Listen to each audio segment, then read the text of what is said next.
Welcome back to episode 84 of the Hockey Cards Gongshow podcast. My name is Josh. As always, here with Troy. What's going on, Troy? Not a whole lot. Waiting for this Vegas-Dallas game to get over with so we can maybe talk about it. I don't even know who won. I think it's still going on, right? Still going on. Yeah, we started recording with about 8 minutes or so left in the game. Well, actually 5 minutes. Dallas is up 2-1. But hopefully by the time we get to chatting about the playoffs, the game will be over and we can get everyone up to speed on the full playoffs update.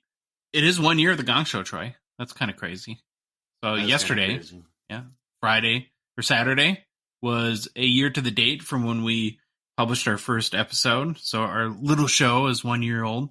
Other than that, what have you been up to this weekend? Enjoying the warm weather here in Minnesota at all? Yeah, enjoying the nice weather. Got the yard mowed, all the fun house stuff you have to do once the weather gets nice in Minnesota. Yeah, spring cleaning time. Really quickly before we get started, just want to remind everyone that the Hockey Cards Gong Show podcast is a Patreon podcast. That means we rely on support from listeners like you to help us cover expenses, continue to produce more and hopefully better hockey card content, and to help fund initiatives, even in a small way, to grow the hockey hobby. Right now, there's still 10 spots now left in our out of 99 support level tiers, so the last 10. It's $5 a month. You're one of the first 99 supporters of our show. You also get exclusive access to the Hockey Cards Gong Show Discord server and chat with us on a daily basis and everyone else in our community there.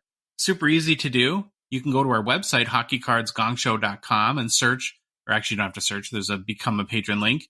Or you can go to the Patreon website, that's patreon.com. There you can search for Hockey Cards Gong Show. There's a link in the show description for whatever podcast app you're listening to us on today. And finally, in our Instagram and TikTok profiles, we have a link tree with the link there. Since our last show, Troy, we have 2 new patrons. So we want to thank these guys from literally the bottom of our hearts. And we really, really appreciate you guys supporting our show. First one is Apps Hockey Cards.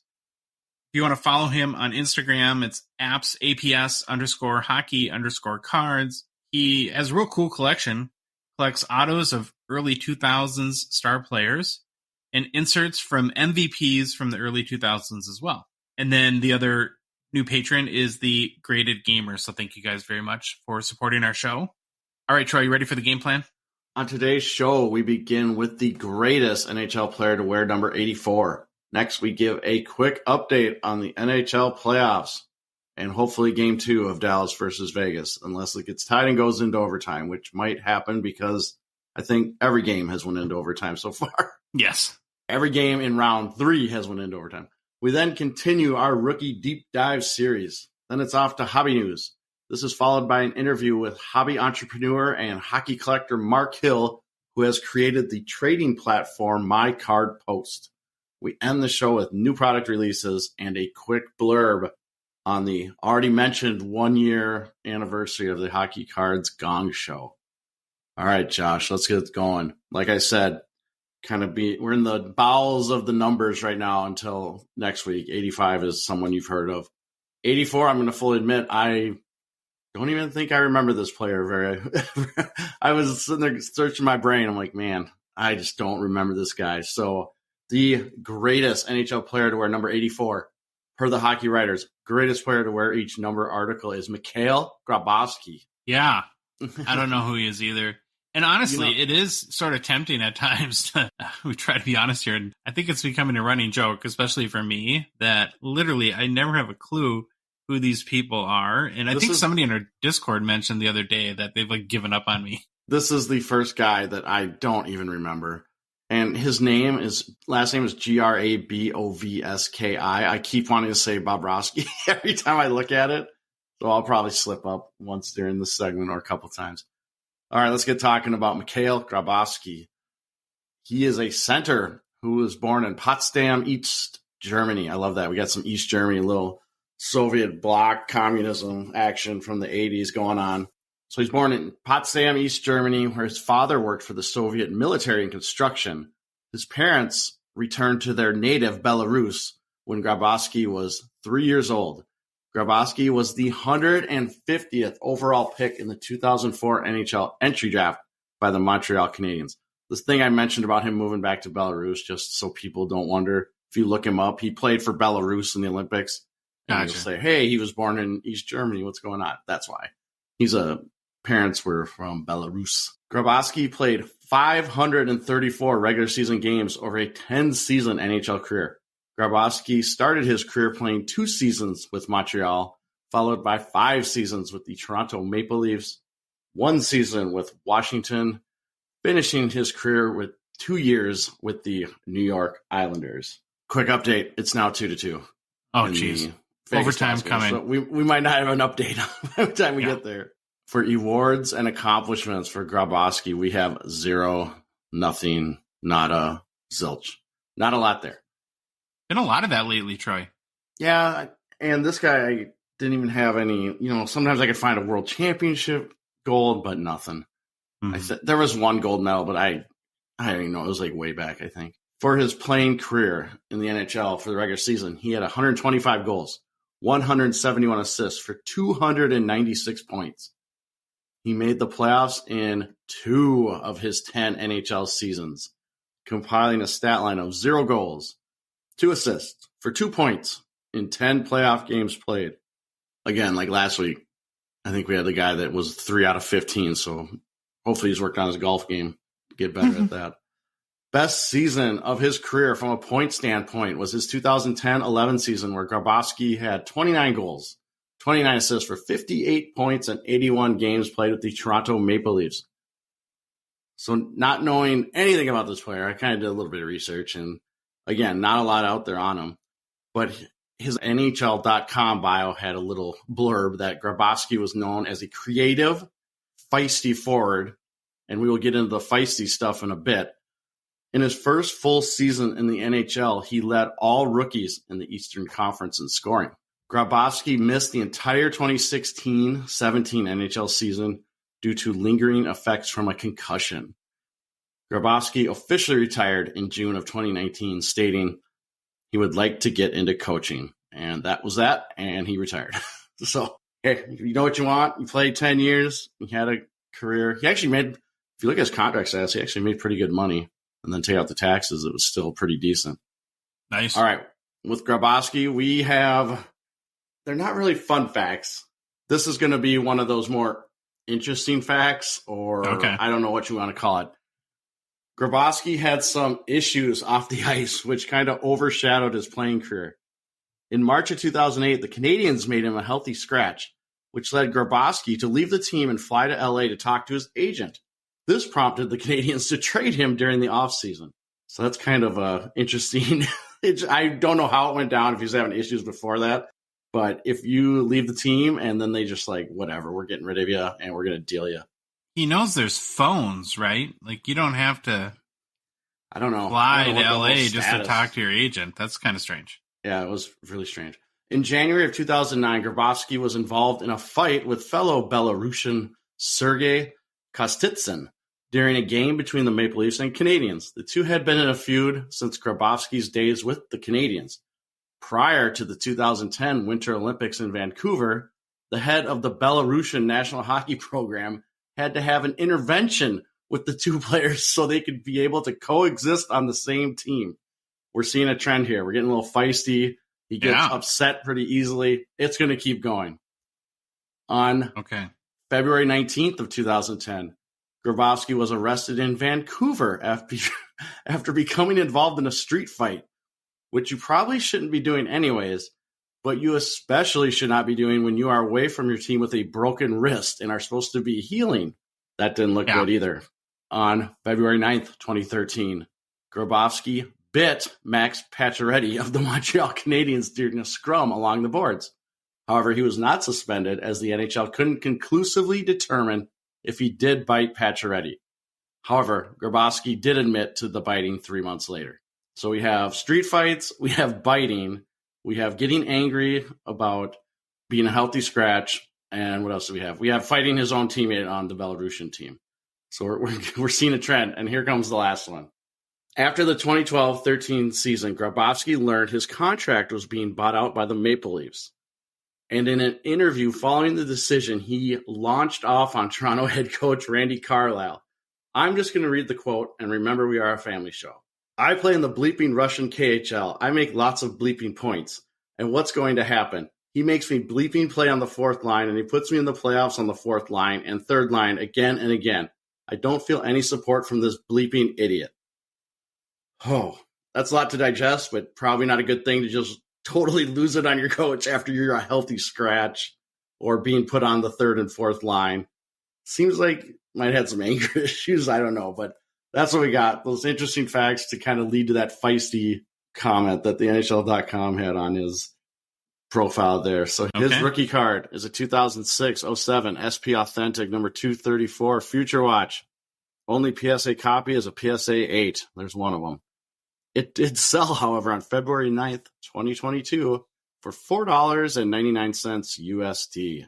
Raw copies, actually, I did find a raw copy that's currently up for auction on eBay right now. It had a price of 96 cents with 2 bids on it. So if you are interested in this card, go grab it. BGS 9.5 has a pop of 1 with 3 total graded copies, and I could not find any BGS graded sales. All right, next week we're getting a big guy that people have heard of. Well, you know what? You came up with, like you said, they weren't fun facts; they were facty facts, and it did make him interesting because now I kind of like this guy. Yeah, he's and maybe we should get him back to protect our guy Kaprizov if we lose maybe Revo this offseason. So that's something to think about. Okay, let's do an NHL playoffs update. We will start with the Eastern Conference to let this game that's currently going on play out a little bit here. So we played 2 games so far in the Eastern Conference. Game 1, though, we got to talk about. I'm not sure even the word epic is good enough to describe Game 1. It was a marathon amongst marathons. Did you stay up for the whole game, Troy? Fell asleep probably 1 minute before the goal was scored. No. Because I remember I watched till the 4th overtime. And I believe, when was the goal scored? Was it literally almost near the end of the 4th overtime? Yes. Matthew Tkachuk scored with just 17 seconds left. Okay. I do remember the clock being at like 2 minutes remaining in the 4th overtime. And then I woke up. So that gave Florida, of course, a 3-2 victory over the Hurricanes.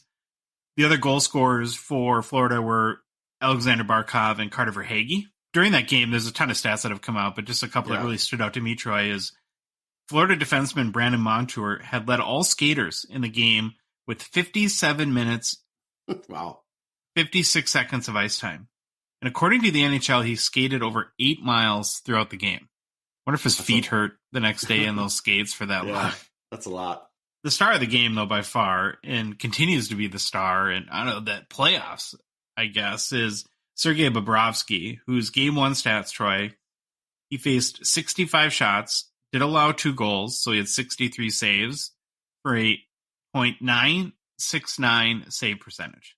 And in a game like this, it almost stinks that there's a loser, because you look, even staying with the goalies, Frederik Andersen had a great game himself with 57 saves on 60 shots for a .950 save percentage. Those guys must have been just dead after playing essentially 2 1/3 game to full game. I wonder why they didn't do a report on how much weight Bobrovsky lost after that game. It was probably like 40 pounds. No kidding.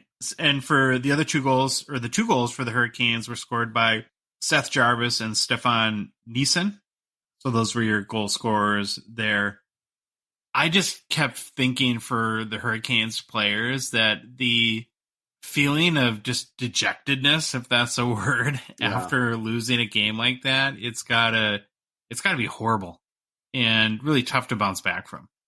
I was so worried like the final goal is just going to be like a random dump in, because they looked tired. Those guys looked tired in the 3rd and 4th overtime. There was not a lot of movement. You could see back checking was kind of optional. They were looking pretty rough.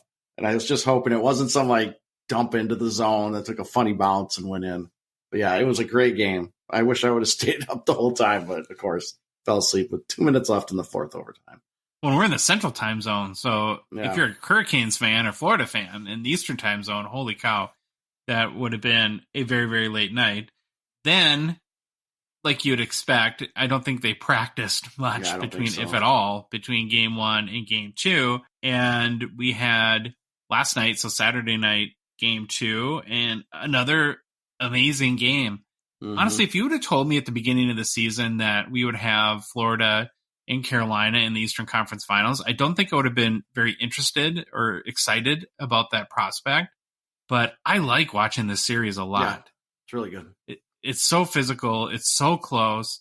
You have Carolina that seems to be outshooting Florida by what a 2-1 3-2 maybe margin. And Bobrovksy just, again, continues to stand on his head. I was wondering, too, going into game 2, if Carolina would have a big advantage because they have that second goalie in Antti Raanta, who they're much more comfortable in. Yep. And even, a day and a half later, I don't know, do you think, how I guess, recovered do you think Bobrovksy could even have been by then? There's no way it could have been 100%. There's no way he's 100%, but he is ready to go. It's the playoffs. He's ready to show what he can do. So I think you got to ride him. He's their hot goalie, where Carolina had the other guy. They could play Antti Raanta, which they did, and he played great. Mm-hmm. Played absolutely great. But Bobrovksy is just keeping Florida in, and Florida's playing so well. And the thing that impressed me the most was the second overtime game, or game 2, that play by Tkachuk in overtime to score, where he's on kind of the half wall. And then if you watch him, he reads everything so well. He doesn't put himself in a bad position, but he kind of sneaks in. All of a sudden the rebound, or I think it was a rebound, or the passing play. It was that boom, boom, boom, right? And then tic-tac play. Yeah, it just was, he was in the perfect spot. And it was really, I like how they had the ISO cam on him. You could see him kind of reading and processing the play once he skates off the half wall. It's just perfect. Did you see John Cooper on the post-game show? Yeah. For the TNT broadcast? I like him. He's so laid back, though, at times. I feel like he's going to fall asleep. But he has some, I like him. He's got really good insights. Well, he made the point, too, on that play that, was it Jacob Slavin's stick? He lost his stick, and it kind of got...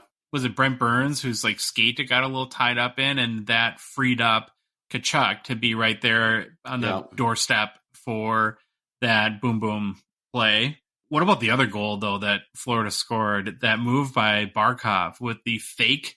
The fake between the legs. Reverse between the legs, and then pulls it around. And my son had hockey today, and kids were trying that move out before we started.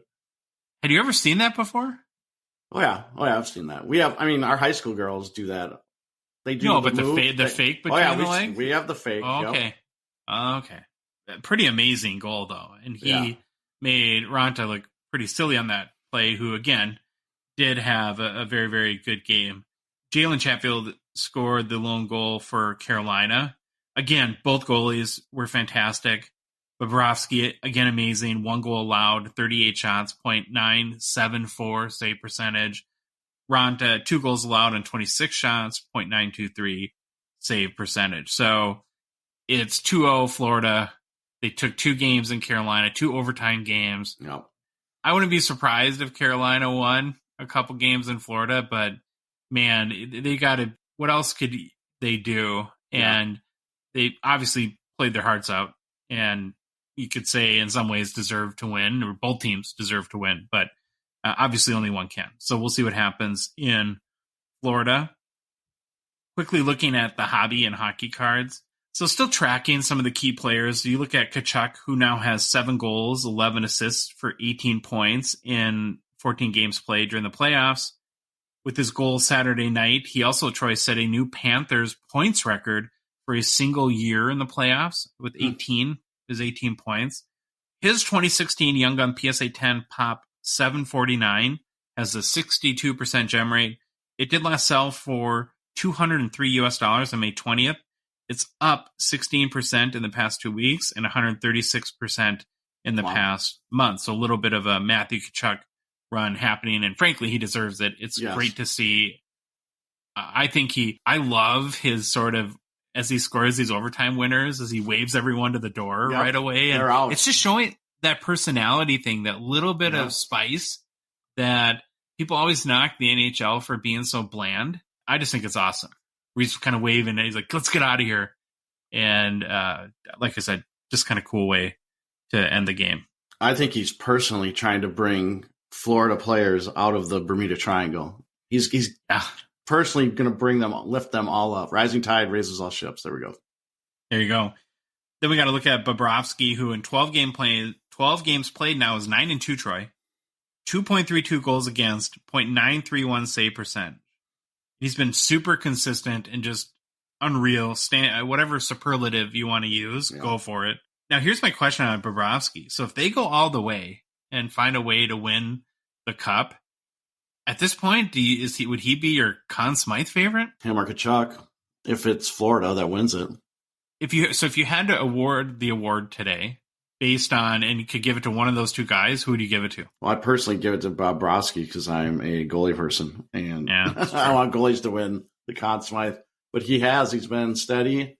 He's been great. I think did he have one bad game maybe in the first round, or I can't remember exactly. Yeah, maybe. But he has been just fantastic when needed. His Young Gun Troy is a 2010, and the PSA 10 is popped 91. Last sold for $135 on May 14th. So that's kind of crazy to me, given how well he's played, that one hasn't sold in about a week now. It is up about 5% in the last month, but like I said, not a lot of sales. So I was curious, and I'm like, well, are any of these available with the Pop 91? In theory, nobody could be selling them, and that's why people aren't buying them. So I did go look on eBay. There's 4 or 5 PSA 10s that are with shipping in like the 200 to 220 US range right now. And so nobody's pulled the trigger at this point, but we'll see if he plays another amazing game, if people start to bite or make offers on those. And then the other guy I want to highlight, last guy for the Panthers, is Barkov. He had a pretty slow start to the playoffs, but he's heating up a tad with a goal now in 2 straight games. He's a 2013 Young Gun. His PSA 10 popped 260. Last sold for $200 US on May 11th, about a week and a half ago. It is up 60% in the past month. And then there's, actually one more guy, Carter Verhaeghe, having a pretty good playoffs for the Panthers. 6 goals, 8 assists, 14 points in 14 games played. This, of course, Troy, is not a math show, but that I believe that is a point per game. So that's pretty awesome in the playoffs. Maybe it's time for everyone to dust off your value boxes, go into the closet, and pull out your Carter Verhaeghe Young Guns. I looked up both his raw and PSA 10. His raw is a little bit more impressive. So it's the 2019 Young Gun.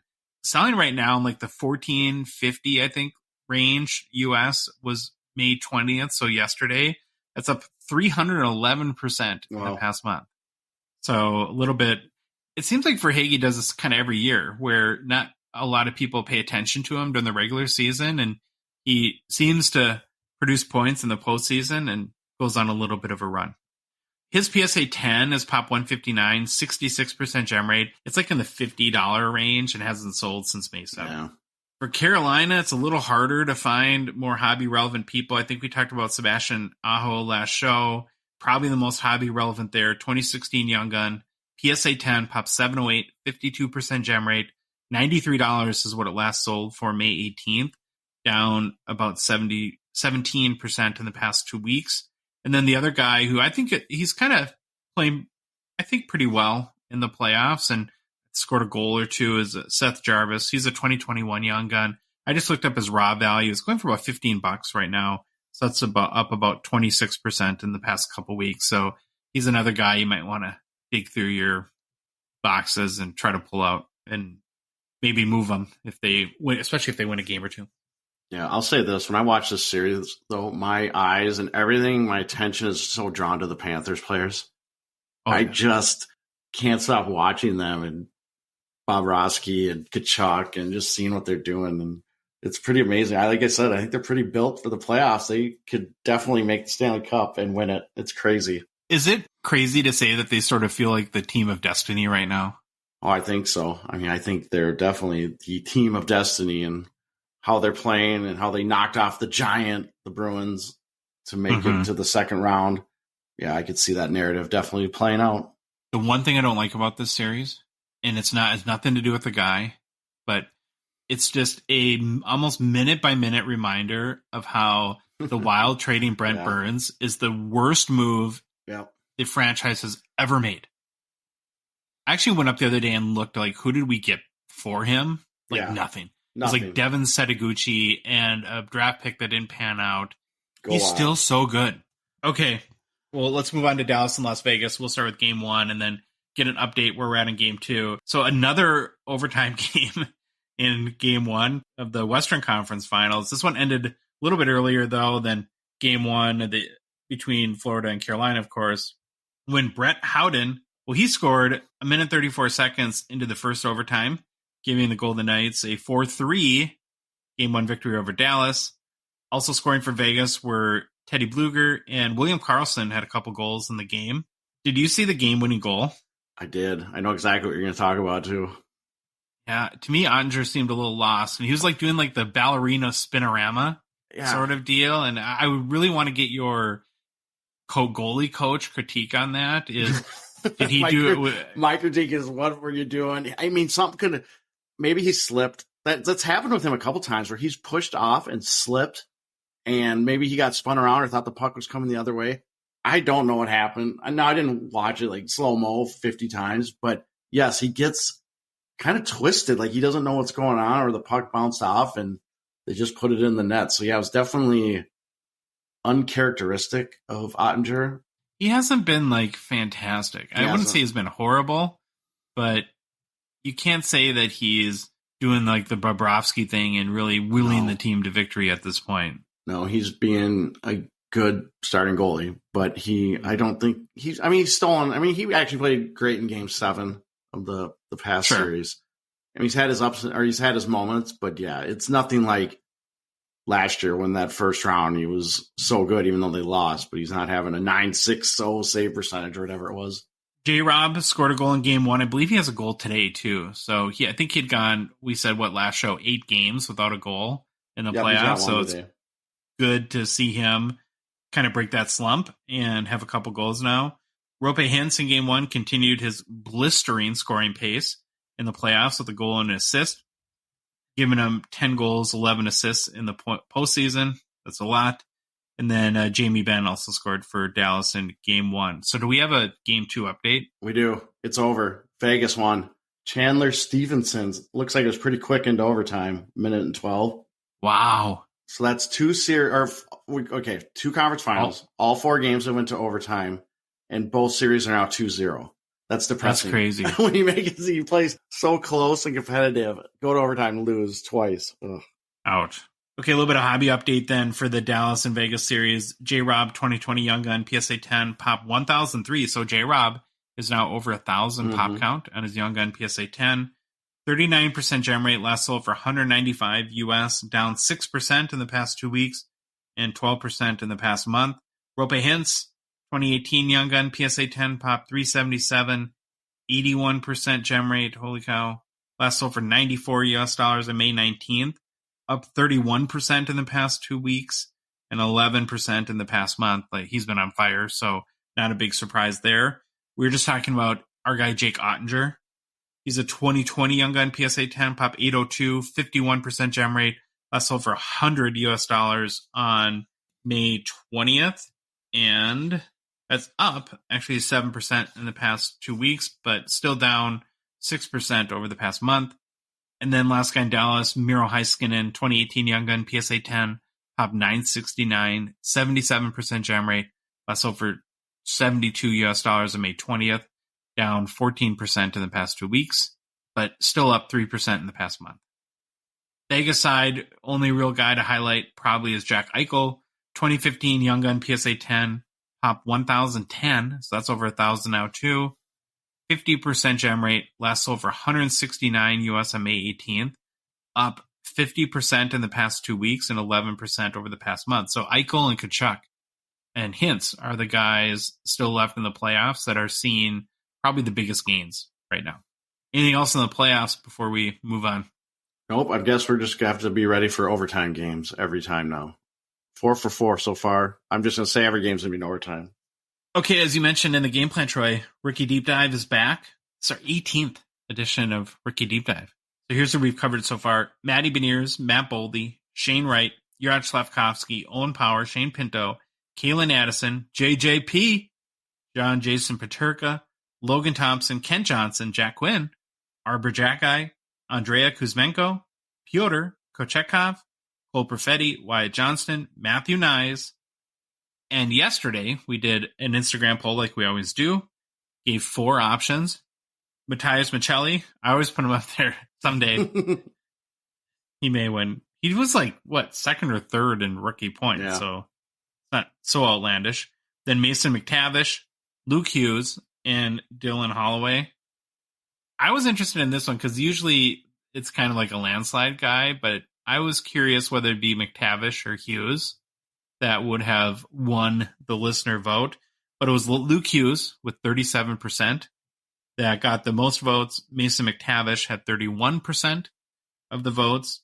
Then Matthias Michelli at 19% and Dylan Holloway at 13%.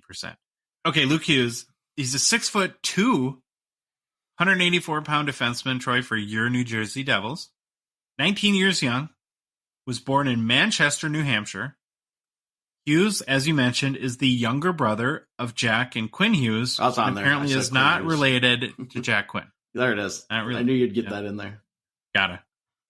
4th overall pick in the 2021 NHL entry draft behind Owen Power, Matty Beniers, and Mason McTavish. So if you're redrafting, are you taking all 3 of those guys ahead of Luke Hughes? I don't know. I need to, when you do redrafts, I like to give it 3 years before I do my redraft. So maybe, Fair. I don't know. It's too early, I think, to tell where these guys end up. Hughes does play on the same NHL team, the Devils, as older brother Jack, which is kind of cool story. It got me thinking about brothers in the NHL, and there's a lot more than you might think. Oh, yeah, there's lots. So this past year, there's 31 sets of brothers in the NHL. Well, there's 3 brothers playing in the Carolina so Florida series, right? Sets is a little bit of a misnomer because the Stahl brothers, there's 3, and then the Hughes brothers, there's 3 as well, and those are the only 2 cases there.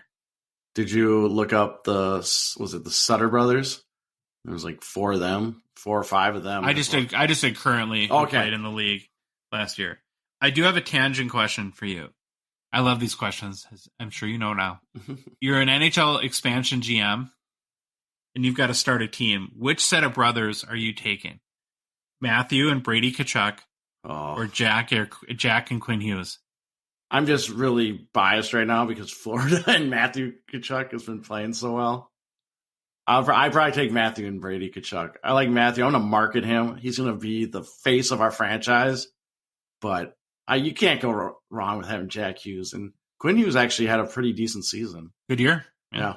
Luke played college hockey at the University of Michigan, showed questionable judgment there, and was a freshman during the 2021-22 season. He led the nation as a freshman, Troy, in scoring for a defenseman with 17 goals, 19 assists for 36 points in 37 games played. Was also plus 25 his freshman year. That's pretty good. He broke the Michigan freshman goals and points records, as you might imagine. In his sophomore year, which just ended this spring, he had 10 goals, 38 assists for 48 points in 39 total games. That was good for second in the nation and for points per game by a defenseman. So after Michigan lost in the national semifinal game at the Frozen Four to Quinnipiac, Hughes signed a 3-year entry-level contract with the Devils, made his NHL debut on April 11th in a 6-2 win over the Sabres. Didn't get any points that game. I think he had a couple block shots and generally got good reviews. Yeah, I find it interesting. I mean, I'd probably do the same thing if I lost to Quinnipiac. I'd probably get out of the college hockey and go to the NHL. Just kidding. Love Quinnipiac's good. I always give them crap, but then you can always come back to the Gophers and say, remember Holy Cross? We also lost to Quinnipiac. Yeah, we lose to everyone eventually. In Hughes' second game in the NHL, he did get his first goal, had an assist. His goal, though, was the game winner in a 5-4 victory over the Capitals, where brother Jack assisted. That's pretty cool. Those were the only 2 regular season games this year that Hughes played. In the playoffs, he did get into 3 games, recording 2 assists. Luke Hughes has also played a good amount internationally. Most recent, he captained Team USA in the 2023 World Junior Ice Hockey Championships, which I think our team won bronze there. He had 4 goals and an assist in 7 games played. As we often do in Rookie Deep Dive, went and looked at the scouting reports for when he was drafted. So I got a couple quotes here from Adam Kimmelman, NHL.com. Hughes brings the same top-end skating ability that his older brothers, Jack of the Devils and Quinn Hughes of Vancouver Canucks, but in a bigger package. So he must be the biggest size-wise. Yeah, I was going to say, maybe I would put that as a taller package. I don't think he's kind of one of those tall, frail guys. So I would say taller package. I just made that connection. That's really funny. And now I love this quote even more.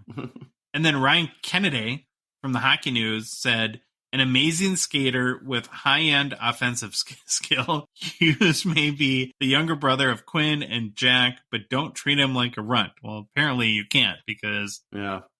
I wonder how many fights those three got into growing up. That'd be fun. Oh, yeah. Well, I read, the dad was captain of, I think, Providence. In college. Or and was something, yeah. And then their mom was a really accomplished hockey player as well. Well, that's...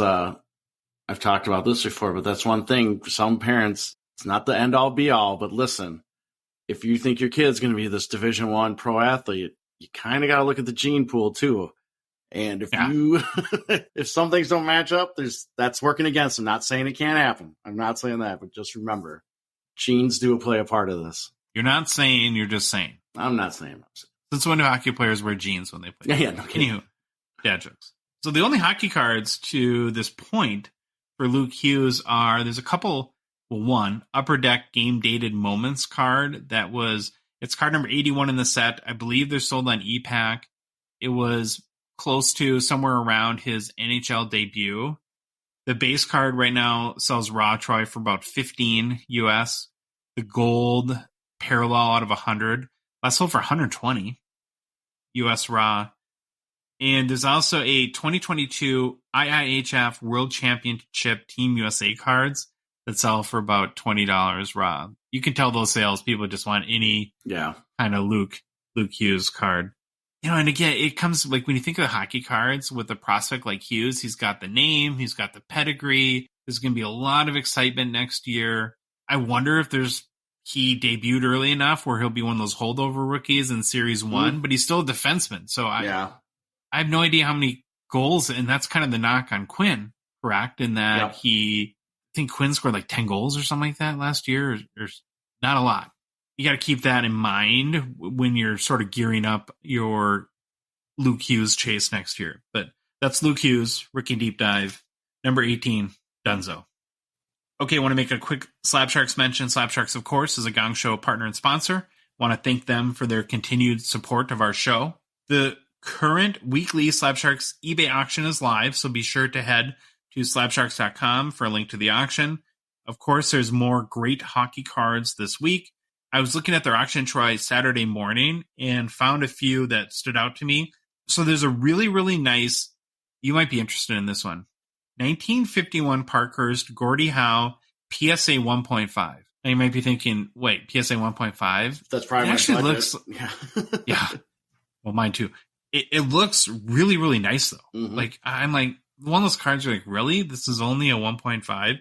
And so if you have always wanted a 51 Parkhurst Gordie Howe, but don't have the budget because those cards get very spendy very fast, this could be a good option for someone. There's also really cool and I think different 2005 Fleer Ultra Ovechkin Fresh Ink. It's a blue auto BGS 9.510, so rookie auto from Ovechkin.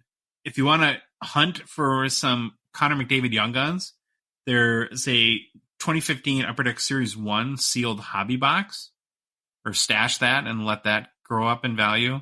I wish I had the discipline to, because I think you can make really good money on stuff like that. Mm-hmm. But I'm telling you, I would buy that box and it would be a miracle if it lasted a week. Yeah, I would have to, if I did wax stashing, I would have to stash it offsite. Yeah, good idea. They also have a SP Legends Signature Edition Eric Lindros all-time Future Watch auto out of 49, which is pretty awesome. Now I'm mad at you because I bookmarked that one. Oh, really? No, dang.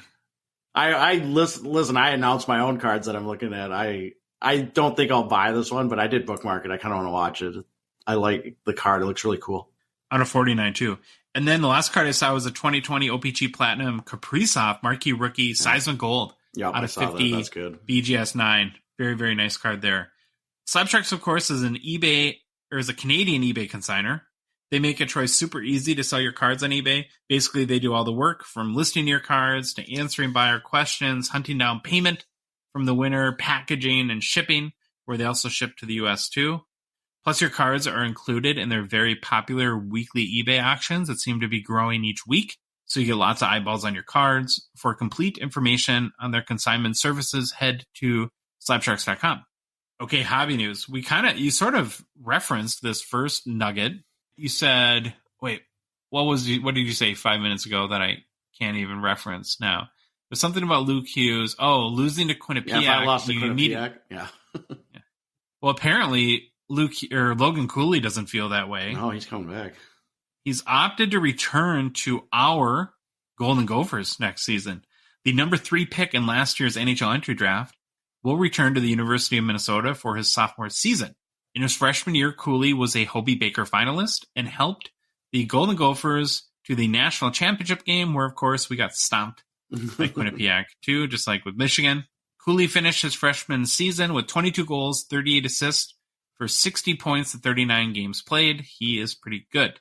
Of course, he said the appeal of trying to win a national championship helped lure him back, but here's where this gets interesting. But there's always a but on this one, because this is, if you looked at it realistically, it makes absolutely no sense for him to come back from a financial standpoint. No sense whatsoever. But now you'll figure out why he's coming back. We watched him play all year. He is good enough to play in the NHL. Good. He is NHL ready. He was asked, though, Troy, if the uncertainty in Arizona factored into his decision to return to the Gophers. And here's what I'm just going to read his quote. Yep. He says, "For sure, I was kind of leaning towards going pro, but at the same point, they're both great options. Either way, if the vote went through or didn't, in the back of my head, I still feel like I have a lot left to do in college hockey. And to be honest, I really haven't won that much either," which is kind of an interesting way to end the quote. But he's basically saying that he was going to go pro, and the whole Arizona situation became a dumpster fire. And he's like, I think I'm out. I imagine that they're probably pretty disappointed by that. Yeah. Now, do you think if they would have got the number 1 pick, do you think he'd be headed to Arizona? That'd be interesting. And I never know what the rule is. Like, is there a time frame he has to go to the NHL to be drafted? Or if he sits out 3 years, does his rights go back into the pool and he can be drafted again? I should look that up. That'd be an interesting. Yeah, I was wondering if he was going to pull like an Eli Manning or something like that and be like, "Oh yeah, nope, I'm not playing." And for Eric you. Lindros. Yeah, another good one. So here's another question: do you think that if Arizona again would have won the draft lottery and the rights to select Connor Bedard number 1, do you think that stadium would have passed? I highly doubt it. I highly doubt that there was enough of people in Tempe that knew who Connor Bedard was to sway that vote. Yeah, you're probably right. So good news for us Gopher fans. We get Logan Cooley back. Okay, you had the next story? I did. Kyle Dubas is out as GM of the Maple Leafs. What was your favorite Kyle Dubas moment, Josh? It seems like there's a lot of them. The only thing I'll miss, because I'm not a Maple Leafs fan, so as far as the moves he made, he did make some good trade deadline moves, but him getting very intense in the general manager's suite during games, like they'd always show him, like all the veins in his forehead were popping and stuff like that. So I don't know. I thought that was kind of fun to watch. Hey, I like that. I like a GM that's invested and is not there just to run the business, is also there to get involved with the players and actually be a fan of them. So on Friday, the Maple Leafs announced that Dubas was out as GM. So let's give a background. Dubas was promoted to GM on May 11th of 2018, taking over for Lou Lamoriello after joining the Maple Leafs on July 22nd, 2014 as the assistant GM. In his tenure with the Maple Leafs had 220 wins, 109 losses, and then we'll call it the 42 overtime losses. This was interesting. He assumed the position of GM at 32 years old. So he's kind of like that Theo Epstein mold, where I think Epstein might have been 28 when he took over for the Red Sox. For the Red Sox? Yeah, these young GMs. And it's absolutely bonkers or crazy how this whole thing played out. You're going to have two sides to every story. I'm trying to read the reporters and what they say. And it sounds like President Brendan Shanahan wanted to sign Dubas and made him an offer late last week. But then you have the Kyle Dubas press conference, and he states, this is Dubas stating he might want to take a step back. It was really hard on his family. And it sounds like that might have flipped a switch in Shanahan's thinking. So after that press conference, it sounds like Dubas and his agent presented a counter offer, but Dubas did state he wanted to return. But then Shanahan goes, well, I've kind of changed my mind because of the press conference and the statements that Dubas made. It seems like it's absolutely crazy what's going on. And they're both, seems like they're being very more public about the behind the scenes stuff than you would normally hear in this kind of thing. And I read a whole account of it. And so they've been working on the deal for a year. Yep. They had like an agreement in principle, like, okay, we're going to make you an offer. And it was, I think Shanahan had mentioned that he had told them he wasn't going to get a deal last year, but then based on how well he did in his deadline deals, that he was going to be the general manager. And they were going back and forth. They were very close to an agreement. And Shanahan actually, Troy, did you catch this? I think had asked Dubas not to do that press conference because they wanted to get the deal signed before both of them met the media, like really, really close to getting it done. And then Dubas goes and gives that kind of weird, like, I read he went off script is what I saw. So maybe that's like, he wasn't supposed to go that route, whatever it was. Sometimes of what you're thinking, maybe you shouldn't say, especially in a professional setting. And it totally made Shanahan change his mind on the whole deal. So he basically talked himself out of his job. Yeah. And at that press conference. Yep. And that seems like, again, there's two sides to every story, but there was some other stuff coming out where it seems like they did butt heads. It sounds like Shanahan would not let Dubas do some things that he wanted to do when it came to transactions or moves. Okay. And then it also sounded like Shanahan made him do some moves that he didn't want to do. And I'm guessing when you're the GM, you want that autonomy to do what you think is best because you're in charge of the player person or putting together the team. So there could have been that too. But yeah, if you read enough, it seems like they was kind of in our Discord, we said it was a gong show, which it kind of was a gong show. But now here's the thing. This happens. So we got Dubas out, both saying their stuff, but now there's going to be more fallout, and we've already seen that from the Maple Leafs front office. It was announced that all three Toronto Marlies coaches were also let go, and that special assistant to the GM, Jason Spezza, has resigned. So he must have been in the Dubas camp, so he's gone. And it looks like head coach Sheldon Keefe will probably also be gone once a new GM comes in, because a lot of time a GM wants to bring in their own guy, unless you're the Wild, and you don't want to bring in your new guy when you're hamstrung by $14 million in dead cap. So I do think with the Wild, not to go off track, but I think Dean Evanson's gone once the buyouts are done. I think Guerin gets rid of him. But anyways, Sheldon Keefe is probably gone in Toronto. Now, what do you think old Austin Matthews feels about all this stuff going on with his lingering free agent status after next year? I read something that the rumors are he's not going to sign before July 1st. He's going to probably let that no movement clause kick in, and I don't know what's going to happen there. But if you're Austin Matthews, and it sounds like him and Dubas were pretty close, like had a good relationship, I don't know what this does to him and his feelings towards staying in Toronto. Yeah, we shall see, but it's like a big soap opera there in the Maple Leafs. Well, it's just like, what do the Maple Leafs need? They finally make the first round. Obviously, it didn't go well. They got eliminated in the second round, and then all this stuff just blows up. It's becoming dirty laundry. It's out in public. It's just craziness. Like I said, I'm a new fan of the Maple Leafs, right? They're my original 6 team. If I had to cheer for one, now I'm invested in the Maple Leafs, and this is what I start with. Are you going to throw your name in the hat for GM? Sure, why not? Can't quit our show if you take the job. Just remember that. Okay, we're going to move on, Troy. We got to talk about the Connor Bedard sale that I posted to our Instagram today. Very, very nutty. It's a 2022 Upper Deck Team Canada Juniors. Connor Bedard Finite. It's a 101. Was authenticated by PSA, but not graded, so it's a PSA authentic. It sold at Golden at the end of April. Troy, forget this, $12,000 US. That, of course, makes it the highest selling Bedard card to date. I'm always going to trip up for the next probably 10 years saying Bedard card because it just seems so weird to me to say that. He's not even drafted, Troy, and a card sold for $12,000. It's crazy. I don't get it, but I do get it. I'll say it like that. I don't get it, but I kind of do get it. Even though I think 12,000 is way too much. I spent way too much time in Card Ladder trying to find some historical precedents for this and to see like what sort of uncharted waters could we be in here with the sale like this. So the obvious place to start would be with Connor McDavid. Mm-hmm. He was drafted on June 26, 2015. And I use the draft date because, well, Bedard hasn't been drafted yet. So any sale before their draft date, not even necessarily when they're on the NHL ice or have their NHL jersey. So the highest selling pre-draft sale for McDavid is a 2014 Leaf in the Game Heroes Prospects Patch 101. It's just a patch card. So that's another 101 that sold for $811 in May of 2015. So McDavid's highest pre-draft selling card was $811, and Connor Bedard is $12,000, and there's still a month left. So we'll see what other sales pop up between now and then. So that's McDavid. Next guy I looked at was Austin Matthews. He was drafted in June 24th, 2016.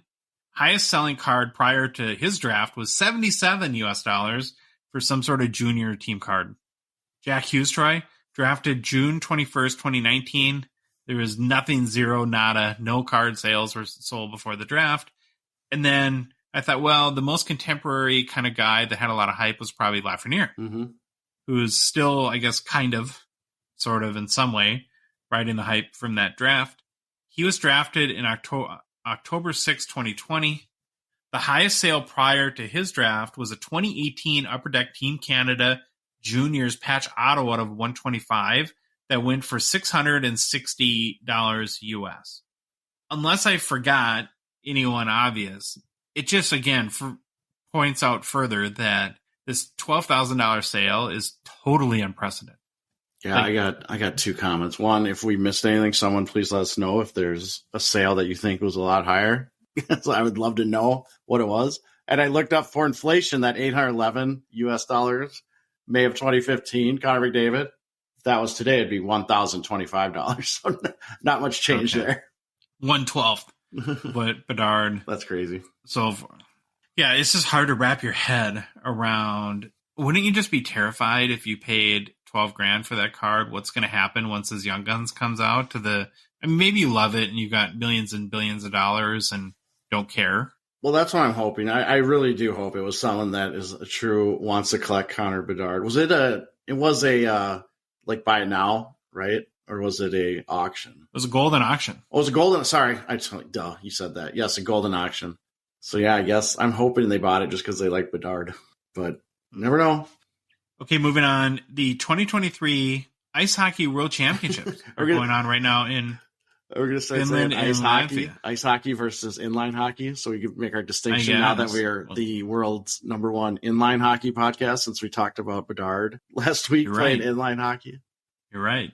That's the way the IIHF put it anyway, so I just decided to respect that. Did you know this was going on? Did they publicize this I knew it was going on because I'm always looking at the Team USA site around the girls' side and the IIHF site, because sometimes I need to know when I make plans and stuff. I have to know when the worlds are for the women, the juniors, because we have players that are on that team. But I did know it was going on. I do not feel it has been publicized very well. It seems the NHL playoffs have kind of drowned it out a little. I was going to make that point, that it feels like very poor timing. The hockey world can't understand how calendars work, and maybe you shouldn't have this during the NHL playoffs. Wait a month. I'll tell you the problem with that. The IIHF does not give one rip about the NHL or what's going on in professional hockey. They go on their own schedule. They don't care if some players are still playing. They do their own thing. They've proven it 100 times. And you look at the negotiations between the NHL and the IIHF to get pros in, they don't care. The IIHF does not care. They don't want people to watch the games or grow the game. They have a whole different mindset that you can't explain sometimes. It's crazy. Like, if we'd have our way, why are you scheduling the World Women's Juniors during their seasons, during their main seasons in the winter? Like, have it at the end of the seasons. There's a bunch of weird things the IIHF does, but they are their own gig and they do what they want. I was looking at the rosters, and really interesting mix of young prospects, up-and-coming guys, and NHL vets, too. Like, you have, Mikko Rantanen playing, Alex Tuck is playing, but like I said, a bunch of grizzled vets. And then I picked out a couple from their top scoring list, I think 3 or 4 of the younger guys that maybe would have or could have more hobby relevance. So on Team USA, You have Cutter Gauthier, 19-year-old forward who has 7 points in 6 games played, including 6 goals. He's the 5th overall pick in last year's draft for the Flyers. So Flyers fans get excited about that. My guy, Scotty Perunovich from my hometown, Hibbing, Minnesota, is a young Blues defenseman who unfortunately missed basically all last year. He's playing for Team USA as well, has a goal and 5 assists, 6 points in 6 games played. That's good for Scotty. Germany, we got a JJP. Got to say it twice in one episode. It's a good episode for me. The young Buffalo Sabres forward, 3 goals, 4 assists, 7 points in 6 games played. In Sweden, some Lucas Raymond life here, Troy. Has a goal, 4 assists for 5 points in 5 games played. I think they're still in group play, or I didn't really look. I looked more at individual performances, but in Group A, Team USA is 6-0. Take that. Sweden's 4-1, Finland's 4-0, Germany's 3-0. Group B, Switzerland 6-0, Czech Republic 4-0, and Canada, Troy, 3-1. Canada lost a game. Crazy.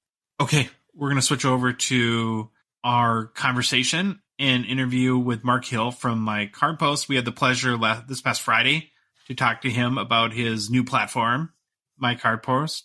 I think it's really innovative, and we're big fans of anyone that brings new ideas to the hobby. Mark and My Card Post have also started sponsoring our pack opening videos, so full disclosure there that we do, and we've been selling the hits from those videos on their platform, which has given us the opportunity to kind of see what My Card Post is all about. And I won't speak for you, but I've been pretty impressed with his ideas and what he's trying to do to innovate in the hobby. So we're excited for you guys to hear Mark's story and I guess why he built the selling platform, My Card Post, and we're going to roll that interview now. We are excited and pleased to welcome Mark Hill from My Card Post to the Hockey Cards Gongshow podcast. We've learned about My Card Post, probably 3-4 months ago now, and there's some interesting components to it, and we've actually been working with them a little bit as a sponsor of our show, so we're going to get through all that. But first, we want to welcome Mark to the show. Hey, Mark, how's it going? It's going good. Thanks, guys. Appreciate you inviting me on. Excited to be here. So the first thing we got to talk about is you are actually a hockey card collector, correct? I am, yeah, in case that's not too obvious. Yes, I'm definitely a hockey card collector. A Boston one, if you will, which is also quite obvious. But yes, that's my main. Okay, so you collect Boston, and any guys you PC in particular? Yeah, so obviously Pastrnak is the big one. Probably I probably have the most of his cards, and I'm always searching for the next ones there. I definitely have a pretty good Charlie McAvoy collection going, Bergeron, some Marchand. So most of the key Boston guys current, and then I certainly want to swoop up some of the Ray Bourque, Cam Neely rookies as well. So. What happened to your team this year, Mark? No, I got a question, Josh. We got to ask this. Okay. How can you even function after Boston having one of the greatest disappointments ever in a playoff series? I feel for you. We're Minnesota fans. All we do is get heartbroken. But, man, was rough. That was very rough. I should have prefaced before joining that this should have been off limits, right? This is just brutal, right? It's been very, very depressing couple of weeks. It's even hard to watch the games that are happening because it shouldn't be the case. I mean, to have the season that they had and then to just get thumped in the first round was absolutely brutal. But being from Boston, I can't complain too much. We've had many, many championships, so it's kind of hard to complain, but that one was tough to swallow. We'll get to My Card Post in 4 or 5 hours after we get through this whole Boston thing. Don't worry. We got to get past this quickly because it's painful. When did you start collecting hockey cards? Was it a kid thing or... Yeah, so I mean, when I was a kid, definitely, I had a local card. I grew up in a very small town in Massachusetts, and there was this one little small card shop in town that I used to go to as a kid. I would ride my bike and whatever it was, $1.25 to get a pack of cards. Obviously, the prices have changed quite a bit, but yeah, I definitely spent a lot of time just ripping cards just during the junk wax era, which didn't produce too many high-end valuable cards, but I definitely did that.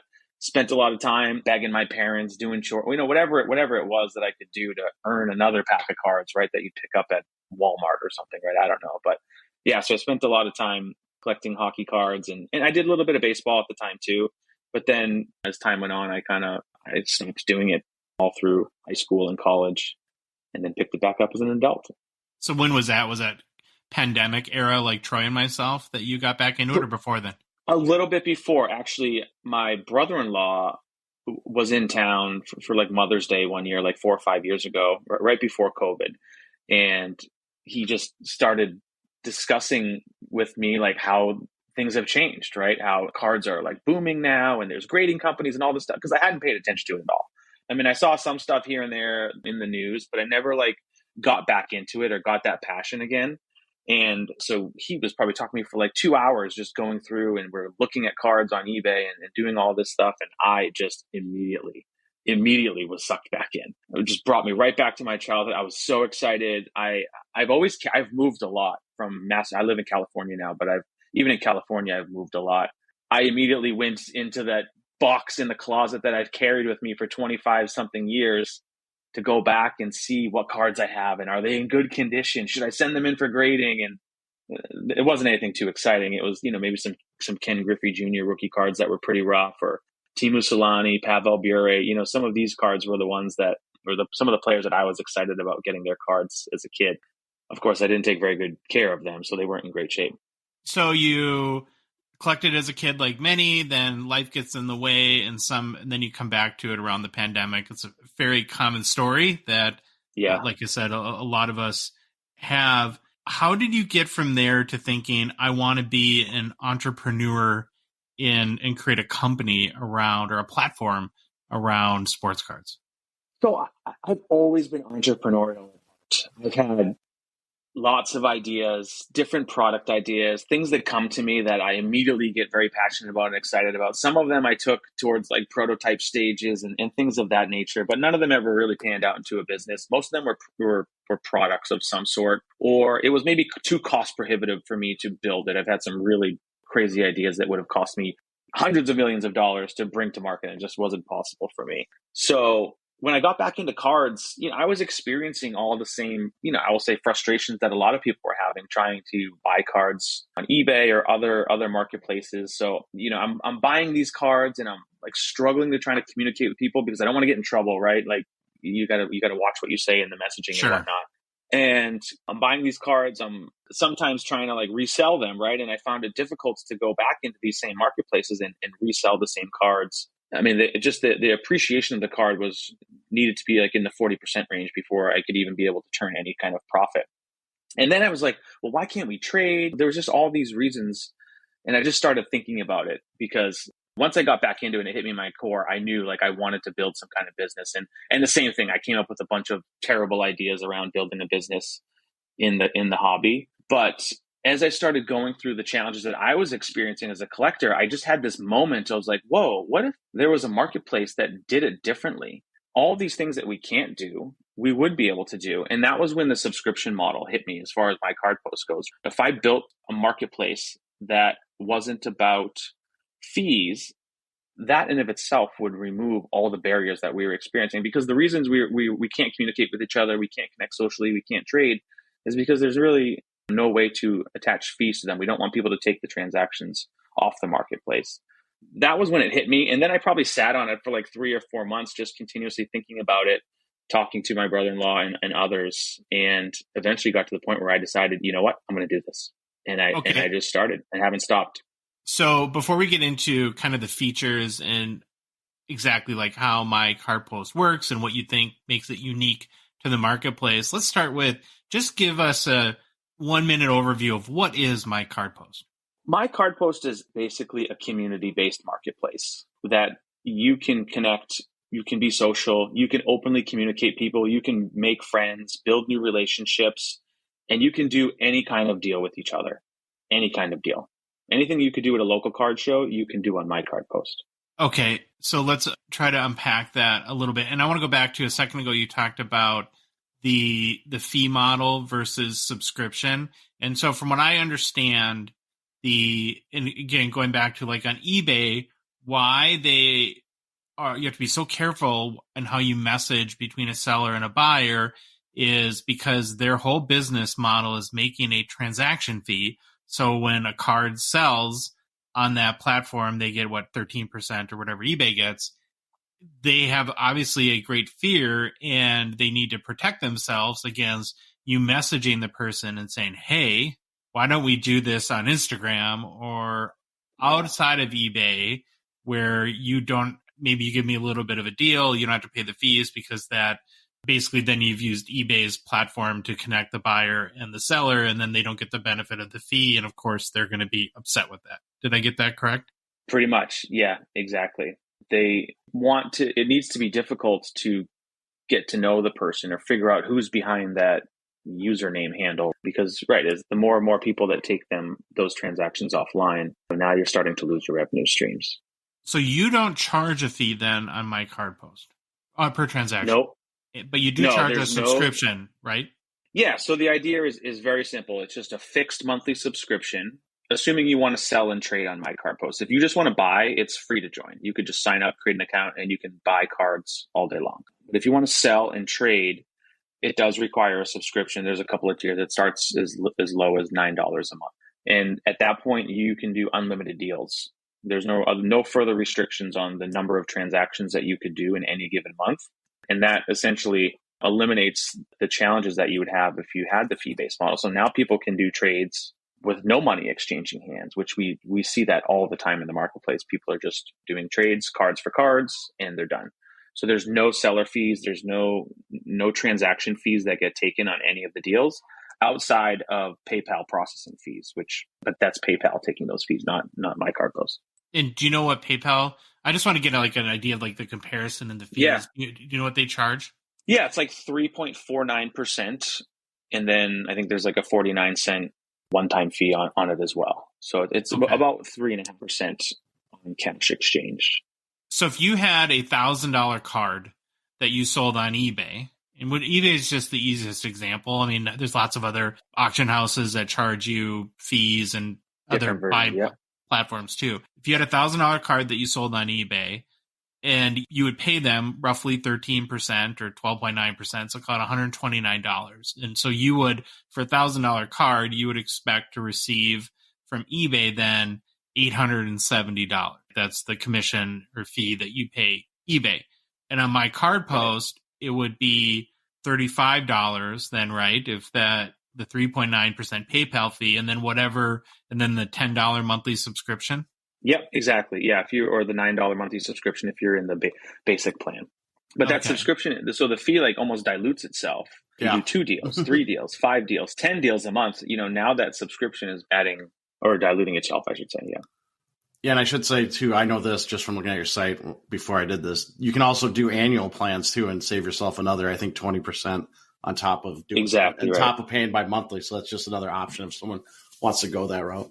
In the risk-reward continuum, then you are, I suppose, risking with My Card Post. So you might have a month where you pay a subscription fee and you don't sell any cards. Then you're out. That would be a sunk cost, or you'd be out that 10. What are the other tiers that you have as for your subscription? Yeah, so we have 3. So there's $9 a month, $29 a month, and $59 a month. And the main differentiation between the two is the number of active cards you can have in your virtual card shop, if you will, at any given time. And that goes from at $9 a month, you can have up to 50 cards. At $29 a month, you can have up to 500 cards. And at $59 a month, you can have up to 2,500 cards listed on the site at any given time. So if you sell one card, you can replace it with a new one. But to your point, yes, theoretically, you could, let's just say, pay $9 a month and not make a single deal. So there is that risk of, okay, well, I just paid $9 a month and I didn't do any deals. But then the next month you do 5 deals, or you do a $2,000 transaction. The amount of money you've saved has basically paid for the rest of your yearly subscription, right? So it's a little bit of a, you can be playing with house money very quickly. And that was the idea, was to make the subscription super, super low, basically a single transaction, and the subscription's paid for. You do one trade or a $90 card, you sell a $90 card, you essentially have covered your entire subscription just in fee savings alone. So I want to dig into the trading aspect too, because I think that is one thing that makes your platform unique. And actually in our experience in working with you for the last couple of months, we've done a couple trades, and it's actually kind of cool how it works on My Card Post. So how does a trade work? Yeah, I mean, It's very easy to do. So we focus very much on ease of use, ease of negotiation. So it's as simple as finding a card or a seller that has multiple cards that you're interested in, and you just start a trade negotiation. So you go in, you say, hey, I want to trade. I want to click these 4 cards that you have. And then I go on my side and choose a couple of cards that I think are a good fit. Maybe I've read your profile and you're a Minnesota guy. And then I could just type a message and I submit. I can add cash on my side. I can add cash on your side. So you have the flexibility to do any type of deal to just try to make ends meet. So it could be all cards plus cash. And then once you submit it, the person receives the trade proposal, basically saying you received a trade proposal from so-and-so. And you can review the details. At that point, you can accept it, you can reject it, or you can counteroffer. And at that point, when you're in a counteroffer scenario, you can edit the deal. Maybe you offered me one card I don't want, but I found another card on your profile that I do want, and vice versa. So I can edit the cards on my side, edit the cards on your side. Again, I can add or remove cash if needed. I type you a message back and submit. So it's very easy just to go back and forth in this scenario. And I found personally, I've done over 100 deals myself, that most deals are done in less than 3 back and forths. So it's usually pretty quick. How popular has trading been on your platform? That's a good question. I don't have the exact numbers, but it's very popular. It's very popular this month too, because we're doing a giveaway. So we're kind of doing a giveaway that's tied towards making trades in the month of May. And so there's lots of trades happening. I think we're probably close to 40 or so this month alone. So I think trading is probably one of the most exciting features that people are excited about, because this hasn't existed before. A marketplace that allowed trading in this manner just hadn't existed. I should probably ask this a minute or two ago, but when did My Card Post launch? So I launched it right before Thanksgiving last year. So it was in November. I think it was November 15th. So we just celebrated our 6 months a couple of days ago, Monday. Oh, nice. Congratulations on that. Since we launched. Thank you. How many users do you have on the platform, or in like deals? Like, are there stats that you guys are willing to share with people? Yeah. So interestingly enough, exactly on our 6-month anniversary, we achieved 1,000 subscribers on the same day. So in exactly 6 months, we surpassed 1,000 subscribers to the marketplace, which was really exciting. I mean, I couldn't believe it at that point, how quickly we had achieved 1,000 subscribers. So that's exciting. So we're over 1,000 now. I think we've had upwards of 250 or so transactions over the course of 6 months. And in those transactions, probably close to 1,000 cards have been exchanged, either bought, sold, traded, whatever it may be. There's some lot deals that were done on the site. So the numbers are a little hard to calculate there. And I think it's worth it, because I know that we've talked to you a little bit prior to this interview today, but that it's worth mentioning that you're just an entrepreneur guy. You're not a big corporation. You're not funded by a bunch of investors, right? And you're kind of just doing this all on your own, from what I understand. Yeah, I have since day one have just been bootstrapping this myself. Yeah, I don't have any venture capital funding or anything like that, right? I'm not. I don't have major deep pockets. So yeah, it's definitely been a journey that I started myself. It took me probably around 9 months from starting the development process to launching our beta in November. So I spent that whole time going through the design iteration process before we hit the green button and launched it to the world. So, but yeah, it's been mainly me, right? It's not my full-time job yet, right? It doesn't support my family today. So it's something that I'm just continuously building and spending a lot of nights and weekends and early mornings continuing to try to grow it. Yeah, well, I think that's pretty impressive to get to 1,000 users. If you had a $2 million marketing budget, then maybe you would be disappointed with that. But it seems like that most of your growth, if not all of it, has been kind of like our show. Like, we've never marketed our show, kind of organic. And is that how you kind of just like word of mouth and people learning about My Card Post and that sort of stuff? Yeah, exactly. It's intentional, right? Because I always felt, even in the early days, like if I built a marketplace that had the community, the hobby community's best interest at its core, it would almost take care of itself. So to your point around word of mouth. So as people get in here and they enjoy My Card Post and the capabilities and features that it has, they want to bring their friends and do deals. And I've just seen this time and time again. So if we had millions of dollars to spend on advertising and things of that nature, it would be a little bit easier. I just feel that we've built this for the right reasons, and the community is really enjoying the capabilities, and the community is what's going to push my card post to the forefront. I mean, I just feel like that's the path that we will go on. I just thought of this too. So when I was before kind of preparing for the interview, I was looking at your Instagram, and I don't know if it was 2 days ago or a day ago or something like that. I noticed that there was a really big trade where there's like 20 some cards. Am I right in saying that? Or yes. So tell me about that. Yesterday.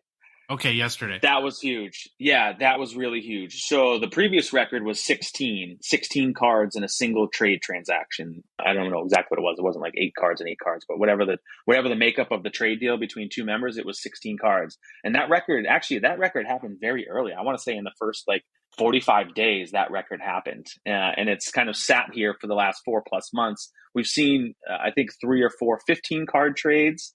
But no one had actually broken the 16 card trade record that we have, unofficial record. There's nothing, we don't have a trophy to give anybody yet. And then yesterday we had a huge 27 card trade that just absolutely shattered the 16 card record.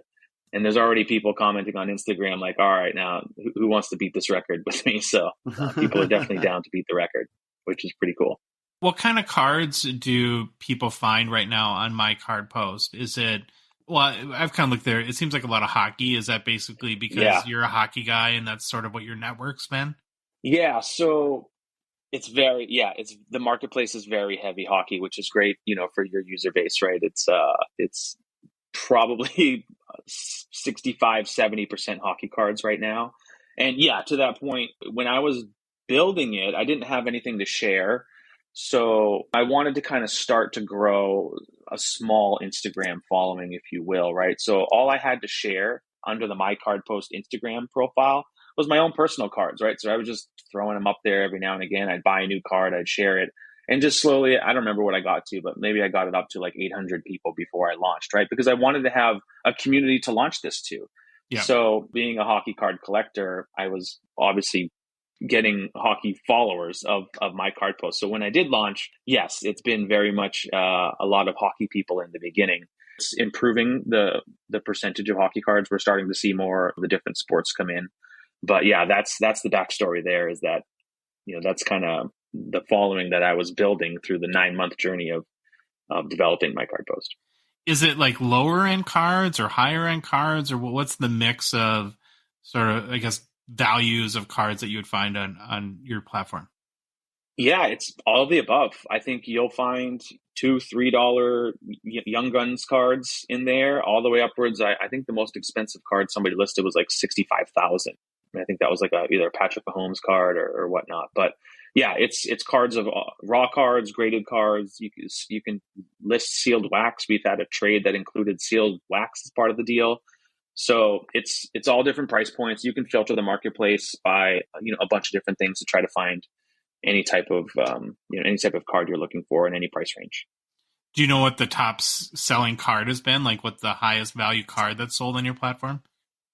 Oh, that's a good question. I should know this one. So it's either going to be actually, I think it's a card that you guys spoke about on one of your shows, Troy. I think it was this Gretzky Bowman's Best or something. I'll have to look that up. You guys were speaking of a card, and actually it was sold on our site. Oh, wow. What's the price? Is it in the couple $1,000s, couple $100? What's the... No, that wasn't it. Yeah, so this particular card was a 2018-19 OPC Platinum Wayne Gretzky Seismic Gold. Oh, wow. Which was out of 50, and it was a BGS 10. So that one sold, that was back in January, actually. That sold for $1,350. So that's not the top card. The top card is probably going to be some McDavid card or a David Pastrnak card, one of those. I don't know it off the top of my head. One of the things, too, that I can say, and just with our limited experience with My Card Post, and that I really appreciate about your platform, is it's very easy to list cards. Is that something that was intentional on your part, that you really focused on, and sort of the user experience side of building the platform? Yeah, absolutely. I definitely wanted it to be super easy I wanted everything to be super easy to use. I want it to be visually appealing, right? I want it to be all about the cards. I'm not trying to have a bunch of just maybe unnecessary things in the marketplace in of itself. But as it relates to listing cards, I wanted to keep it to its bare minimum, right? The images, the card name, some details about the card, whether it's graded or not, who the grading company is, what the grade is, give you an opportunity to add a description to the card if you want, and then have a lot of default things that kind of come in, which is like your default shipping rates and are you open to trades or not by default? Are you not open to trades by default? So, I mean, have all these things to be there and then just to be able to kind of click a button, boom, and it's listed. So yeah, that was very intentional. And, that's been feedback that we've gotten from a lot of people too. So. Okay, so that made me think of a question. When you list a card then, do you have to go by your account if you're open to trades, or can you go card by card and say, this card I just want to sell, I'm not interested in trading, but this card I would be open to trading? Yes. So the way we built it was for you to have a default setting. So if you're someone who just likes to trade all the time and 100% of your cards are going to be available for trade, as you're listing a card, that's just going to be enabled by default. But to your point, Josh, yeah, you have total flexibility to list the cards the way you want. You may just want it to be available for buy now. That's fine. You may want it to be available for buy now plus cash offers and no trades, or buy now, trade only, right? So you have total flexibility to turn on, turn off every single way that the card can be listed in the marketplace on a per card listing basis. So you can essentially change your default settings on the per card. And we see that in a lot of cases where people, they're either firm on their price and not firm on other cards, or some cards they only want to trade, which is another thing I was surprised that people don't want to sell cards. They want to list them for trade only, which was something that I didn't understand it originally. But as I was talking to people, I'm like, hey, sounds great. I'll add it. And we did, so I wanted to accommodate everyone's style of doing deals. And just kind of reading through your answer too, just to clarify something. So when you list a card and you list it for sale, is there like a best offer feature or the ability to make an offer like you have on eBay and other platforms too? Or is it just, this is the price and that's it? No, yeah, you can list the card and then you can check that I'm open to offers on this card. And you can add a minimum offer price. And then in the marketplace, it will be, you'll have the cash offer button will be available so that someone can come in and make you a cash offer on that card. And assuming it's over your minimum, if you even set a minimum, you'll receive the cash offer that you can, again, accept, reject, or counter offer. So the trading workflows and the cash negotiation workflows are almost identical. And those are also very seamless and easy to navigate. Okay, so I assume then that because the payment is done through PayPal, that's integrated into the platform. So if I go in and I buy a card or I sell a card, and then does the system then notify you that the payment went through, or does it track that the payment was made so that you know when to ship the card essentially? Yeah, it does. So you'll get a notification that your offer in that case was accepted. Maybe it was $100 card, you offered $80 and the seller accepts. So you'll get a notification that says, hey, your offer's been accepted, pay now. You'll get a button. You go complete the payment process through PayPal. And then once that's done and completed, the seller gets a notification that says, hey, your payment has been completed, your order is complete. And at that point, they can just ship the cards to you and tracking and all that stuff in the UI. Yeah, so how does shipping work? So shipping's interesting. This is probably one of the ones that I struggled with the most. So in the beginning, during development, I really wanted to have shipping labels integrated. And I was 90% of the way there, having it in the marketplace where you just click a button, boom, automatically print your shipping labels. But then the challenges came around the flexibility of the types of deals that can be done in the marketplace, which is now I need to start getting into calculating trade values, insurance, duties, taxes, customs, because we have both US and Canada people in this marketplace. So it got really complex around giving that easy one-click button to just buy a label and print it. Do you add insurance, signature? So all of these things around that. So in order to launch it sooner, I decided to just pull that out and, just kind of launch it as is, and just allow sellers to just ship their own cards however they see fit. There's a lot of different ways people buy their labels. So currently it is up to the sellers to purchase their own shipping labels and then just upload the tracking information to the order in my card post so that the buyer or trading party has that tracking information available to them. A big concern for me, and I know Troy probably too, because Troy tends to be the very conservative and risk adverse kind of at times is, and I'm sure that this is a question you get a lot, but I think it's an important one, is how am I protected as the buyer, seller, or one of a trade partner on your platform to not get scammed? Yeah, so this was, again, when I went back to the beginning of that light bulb moment around, whoa, what if I built a marketplace that was based around the subscription model? Now, putting a paywall in front of people, for me, was that in of itself was a significant deterrent for scammers or fraudulent type activities because, well, first of all, 99+% of us in the hobby are honest, ethical people. We intend to do deals and do them the right way. We deal with a lot of the scammers and stuff on social media because it's free and it's easy for them to create fake profiles and do all this stuff. So, that's where most of them are going to stay because you have to put a credit card down and you have to create an account and you have to pay to be a part of this community. So that was another driver that really made me think like there's something here. Like this subscription paywall can play a significant role. Not 100% perfect. I'm not trying to say that this is a bulletproof way of solving the fraud scammer issue, but it is a significant improvement around the community and knowing that you're doing deals with trusted sellers who are also paying to be a part of this community. I think it's important to know it's like the sellers are the subscribers. You can buy without having to pay a subscription fee. Yeah. It's the sellers, which actually helps with the whole scamming thing. It's the seller that's actually, going to put their money down, put the stuff in. But I just want to make sure everyone knows you can still buy from the platform totally free if that's all you want to do.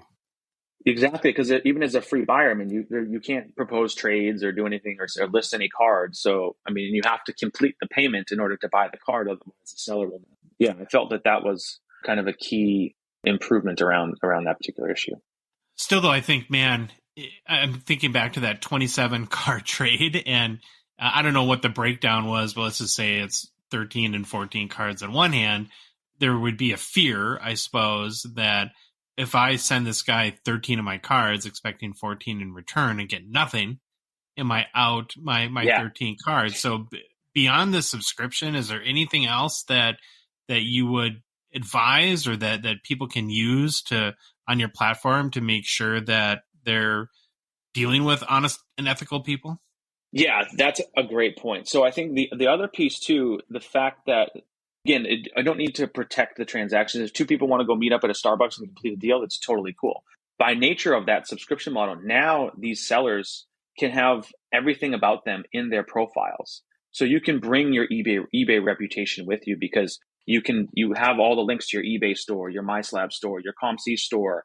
I have my Facebook, my Instagram, my Twitter's available. Like everything is like with a click of a button in the seller's profile. So as someone who's considering to do a deal with you, I can do my own due diligence to see like, okay, you've done 2,000 deals on eBay. You have 100% rate. Like again, I'm just whittling away at my concerns about you as a seller, as a trader. But even before that, I don't think two people would do a 27 card trade as their first transaction.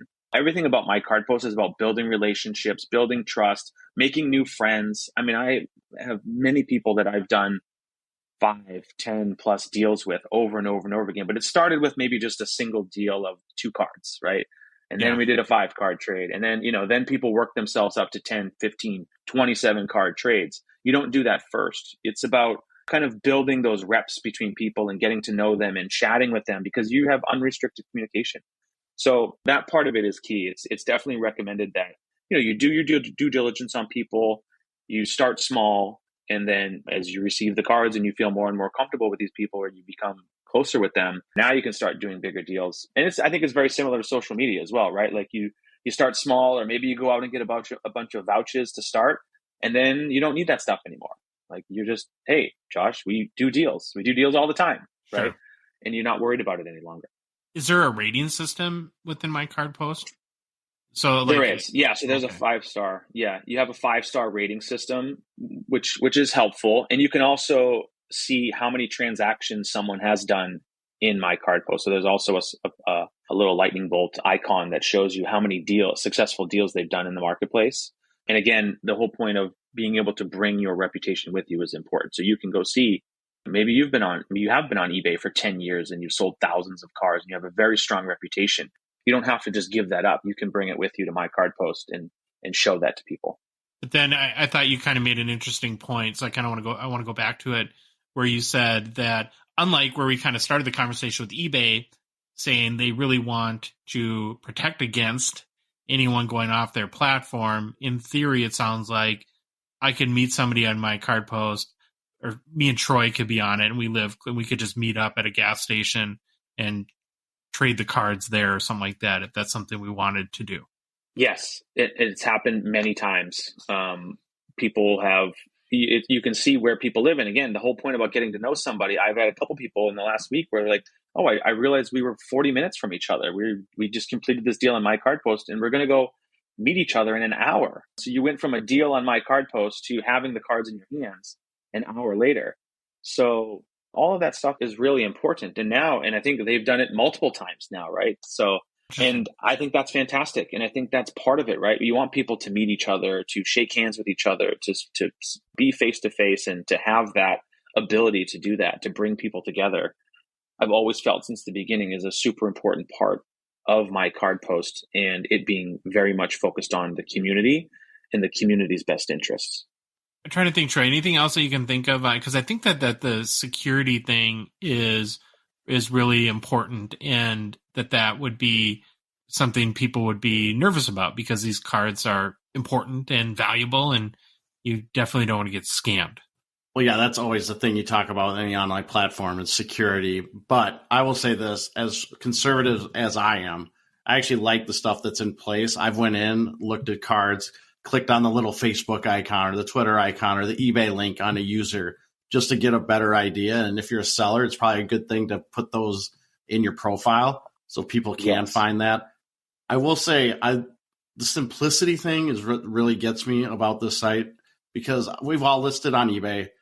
It takes a while. It might take 3 to 8 minutes to list something with all the different drop downs if you go down the rabbit hole. But I've listed a couple cards on My Card Post, and minute maybe. The longest thing was me to take the picture and then upload it. So I will from start to finish. Yeah, I'll give you a lot of credit. The simplicity, I love it. I'm getting old now, so I feel like my parents using the computer. I always want to yell at it. I always say I'm the old man yelling at the sun. And I will say another thing too. If you ever have questions we didn't address or anything, you do have a pretty extensive FAQ on your site. So our listeners, if this is something that you want to be interested in, or you're interested in, you want to check out the site and the FAQs, go look at it. There's a ton of stuff, and it answered actually a lot of my questions when I first started looking at My Card Post. Yeah, thank you. Well, one thing I thought of too is, so because you're using PayPal, I assume it's goods and services. Like if I go on and buy a card, it's through goods and services. Is that right? Yeah, it is. Yeah, you can't, unfortunately, do a friends and family type integration when you're a business. So yeah, it is goods and services. So that's just, again, another layer of protection. You do have that PayPal goods and service protection when you are purchasing cards. So if I bought $1,000 card on My Card Post, and because it is goods and services and that card never showed up, I could just contact my credit card company and that would get resolved then. So I have that level of protection through PayPal and my credit card, right? Yes. Yeah, that is one thing. But I think the other thing too about that, because this has come up, and I'm glad you brought it up, is well, what if I don't get the card that I bought, or maybe we did a trade and I got 4 out of the 5 cards that were in the deal, there was a mistake. The beauty of being able to be so connected with somebody and connected with them on social media, right? I can go see, you might be Josh from the Gongshow, but you have an Instagram profile, and I can connect with you on Instagram. And now I can reach out to you and be like, hey, I only got 4 out of the 5 cards. I had this happen to me once. Somebody sent me a bunch of cards and they forgot one. They put it in the mail the next day and overnighted it to me, which they didn't even need to do, right? But that's the kind of type of people that are in here, so that when things do happen, people are going to make mistakes. We're only human, right? But to be able to be so connected with each other socially that just very easily work it out amongst each other, hopefully. But in a worst case scenario, yes, to your point, you always have that final PayPal dispute process. Any other kind of key features of My Card Post that is good for people to know? So, I think, the total flexibility around making deals is one of the most unique features. So I always say, like, any type of deal that you travel across the country to go to a card show and do in person, because you feel that's the only place that you can do those types of deals, you can do that on My Card Post. You can go into someone's virtual card shop You can choose 15 cards that are not in a nice glass display that are just sitting in their online profile. You can add them to an offer and submit a cash offer, where you can go in and try to get 15, 20 cards from a seller and get a better deal, right? Oh, so I could So buy that in in of itself bulk. is very unique. I didn't know. So we have this multi-card. Yeah, because that's one of the big tricks at a card show, right? Is to get a good deal is not just to go to a table and say, "Oh, I want this $100 card." It's, if I bought these $800 cards, would you take 650? And so you're saying on my card post that I could do that with someone? Absolutely, you can go in. I think so. The record's there. I think we had someone who bought 53 cards. Whoa. Which was pretty cool, right? I'm making an offer on 53 cards. That was really cool. And again, My Card Post is the only place that you could do that outside of going to local shows. The other thing, again, it goes into the trading aspect as well, but maybe somebody has a $1,000, $2,000 card, but you don't have the cash or all the cash for it. I could send you an offer of say, hey, I want this $2,000 card you have. I don't have all the cash, but I have this $800 card and this $500 card that you might be interested in, and then I'll give you some cash. So now you can go and take down those bigger cards from other sellers by using both cards and cash, which again is things that people do at card shows, right? You start to just make a deal, and you could do all of that on My Card Post. And sometimes you find it where, maybe you just can't find all the right cards to get a deal to be equal or even. You could throw 10, 15, 20 bucks on top of it just to close that gap.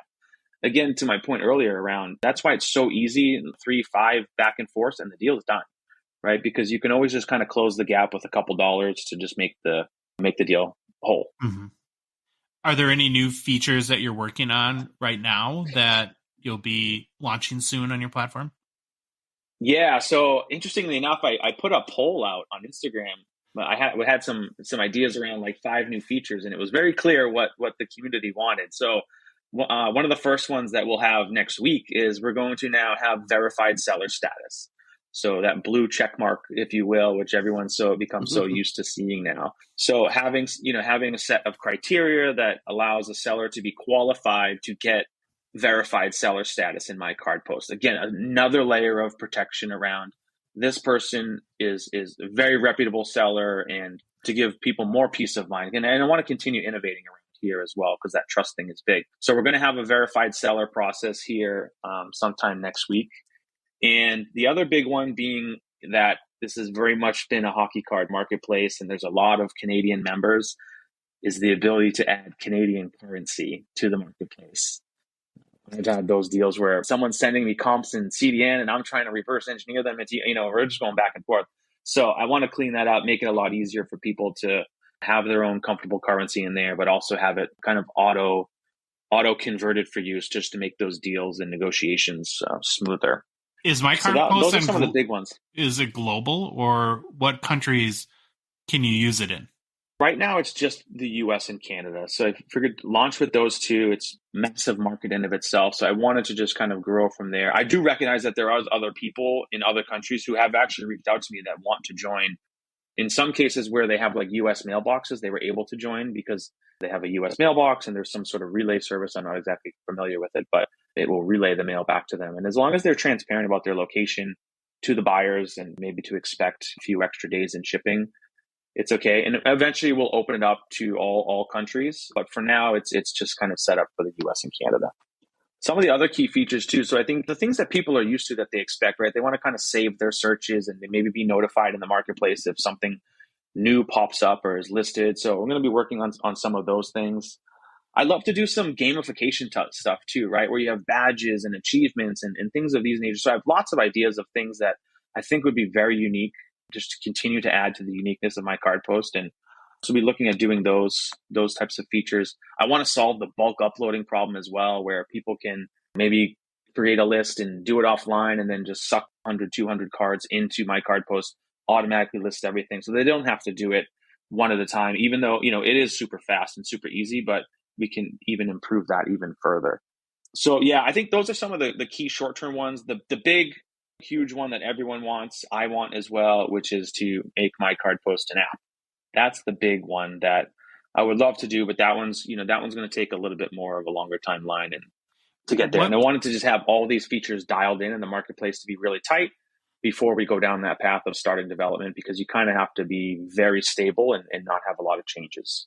One area where I give you a lot of credit too is I've seen this a lot. Well, you're a patron of the Gong Show, so first of all, thank you for your support in that regard. But because of that, you're in our Discord server. And I've noticed that, and I appreciate that you're very open to talking with people.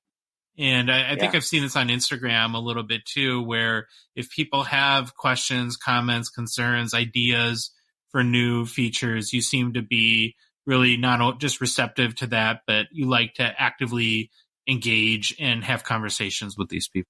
I'm totally open. Again, I want this to be like the community's marketplace, not my card post standalone. Like, we will build what we think you want. I want to know what you want. I want to know what your concerns are. I want to know what features you'd like to see. I want you to participate in choosing the features that we focus our energy and effort on. So yeah, I love to answer people's questions. I'm always open to answering people's questions or hear their feedback, be it positive or negative. I fortunately have not gotten a lot of negative feedback at all. It's been a tremendous amount of positive feedback, which has just been great. But yeah, occasionally there'll be people that have some questions or reservations, and I'm happy to have those dialogues with them in a public forum as well. I have no problems there. So I think a couple months ago when I first talked to you, and I don't know if you remember this, but this is the first thing that came to my mind about my card post. And I kind of want to ask you here so everyone can hear the answer, and maybe I can refresh myself on your thoughts on it too. But I'll admit, it's when I saw the platform and I was thinking about, okay, if I have a $10,000 card and it's going to cost me $1,000 to sell it on Golden Auctions or more, or $1,500 on eBay or wherever other platform, why would you create a platform where I could sell that card for essentially $10 if I looked at, and then plus the, I guess, the PayPal fees? So what's like your motivation behind this? Because it seems like you're leaving money on the table. Absolutely. It's I built this for the best interest of the members, right? I wanted to make it a no-brainer. For a cup of coffee or 2 cups of coffee a month, you can do that kind of deal, and I would love for you to do it. And I would love for you to keep 96+% of your proceeds of that deal, because that's what it's all about, right? People want to do deals. They want to get their profits. They're pained when those profits are taken from them, right? I mean, we've all seen the tweets and the people on social media talking about they sold a card, and the difference between what the buyer paid and what the seller received can be massive in some cases.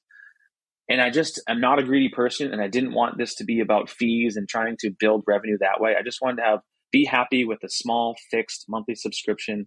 It pays for itself. It's a win-win for everybody. It's a win for buyers, because now they can buy cards without those premiums tacked on that the seller is thinking about. Like, well, I need to sell it at X because I'm only going to get Y.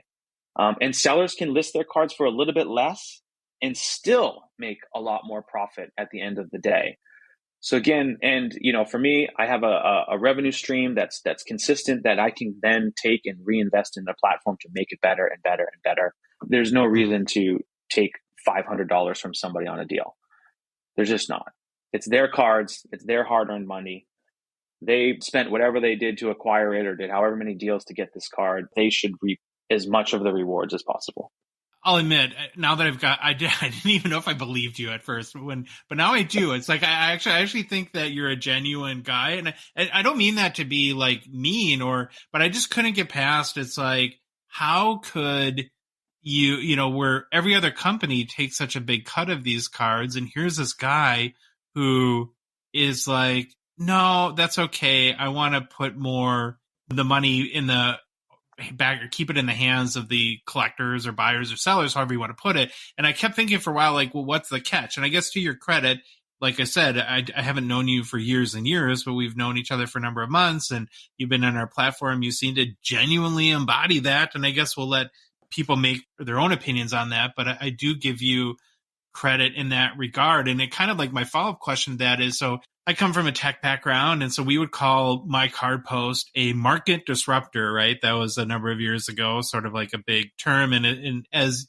I'm sure you're confident that your platform is going to continue to grow and you're going to become more and more known in the marketplace, how do you think that these big existing trading marketplaces that rely on these fees, how do you think they're going to react when as you get bigger, I guess? I don't know. I don't know the answer to that question. I think we definitely, with My Card Post, brought something new, unique. Disruptive is one word, but it's a very unique concept that hadn't been done before that I think the hobby needed, right? The hobby was struggling. There was lots of complaints in the hobby around, why can't we do this? Why can't we do this? Why can't we do this? Well, now you can. Now you can make friends. Now you can communicate. Now you can keep your profits. Now you can trade online. All these things that you couldn't do before. We'll see, right? We'll see what the community does with this. Again, I believe that the community, it's My Card Post will only go as far as the community who takes it, right? It's going to be up to them to push it forward and bring their friends and just invite more and more people through that word of mouth. We'll see if it is like the key that kind of changes the model, if you will, because it's hard to do some of this stuff when you are a fee-based marketplace, if you will. I would assume the biggest challenge is it's sort of the chicken and the egg, right? Where you need more sellers and lots more cards on the platform to attract more buyers, but you need lots of buyers, have lots of cards being traded and bought in order to make sellers feel confident in paying that subscription. Has that been your biggest challenge in building the platform? Yeah, absolutely. And I think you guys were the first ones to say that. I think you got a mailbag question about My Card Post, and I think your comments were the chicken or the egg type thing. And you guys were 100% right? It is the sellers want buyers to be in the market. The sellers are going to come if there's buyers, and the buyers are going to come if there's sellers. So it is that give and take. And it was one of the biggest challenges for me in the beginning. I was like, well, how can I charge people a subscription for a marketplace that has nobody in it? And that first day, I think I put it in an Instagram post. I was like so nervous to launch this thing to the world. It was ready. It worked. I'd been testing it for months, been iterating on it for months, and it was time to go, right? I couldn't just keep building and keep building and keep building. So I solved that problem through promo codes, right? Which is like, hey, let's just make it free for a little while.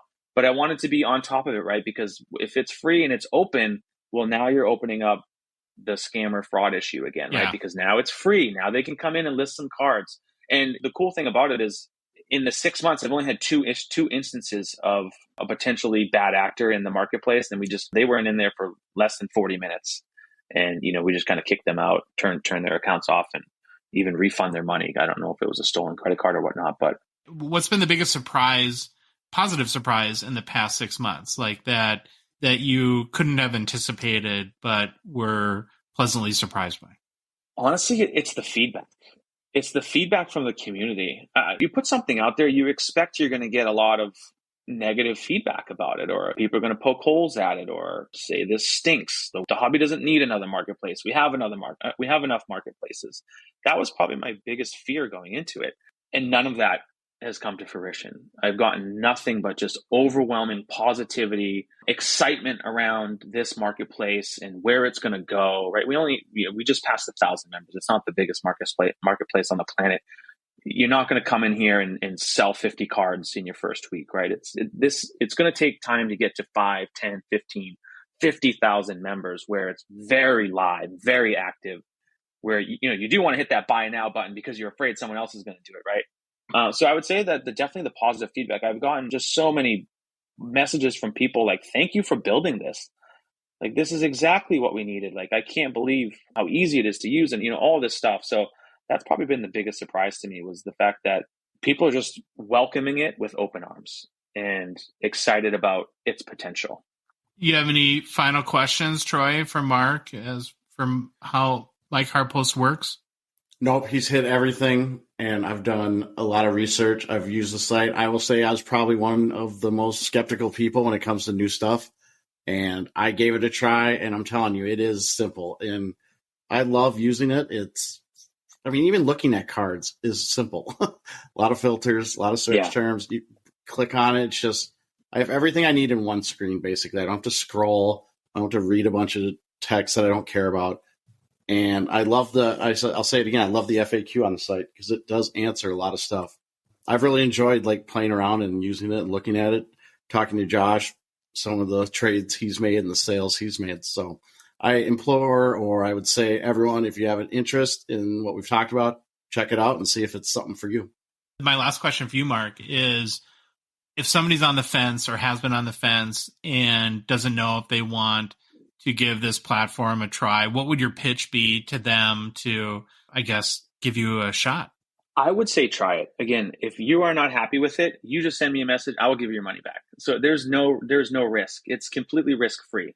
So go in there, try it. If you love it, feel confident that you will, because many people have gone down that path of like, I don't know, I'm not sure, this is weird. Like, I need to pay to list cards. eBay's free. All these other marketplaces are free. Social media is free, that kind of stuff. Just try it. And again, if you're not happy, you send me a message. I'll gladly refund your money. So I think that's one of the things. It's just like, it shouldn't be anything that you have to worry about. You know, if you're concerned about losing $9 or $29, that would be the best thing that I could say.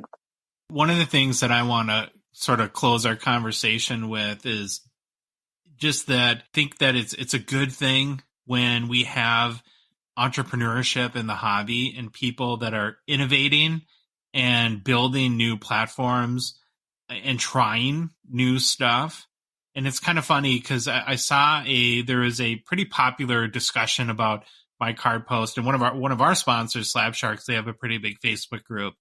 And within that, I think somebody was saying, hey, why are you marketing a platform inside of like this Facebook group? You shouldn't be doing it.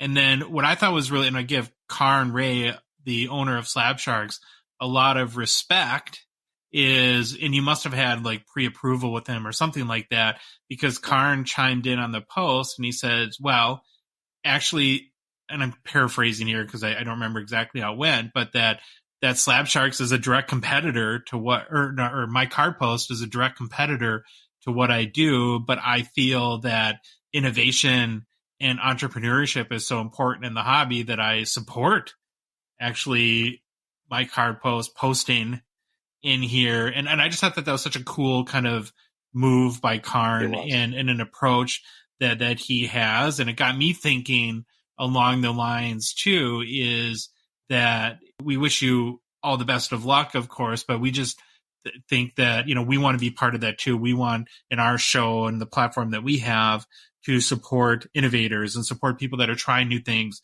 and building more new technologies or new ways of doing things and are trying to make the hobby a better place. So I give you a lot of credit for that.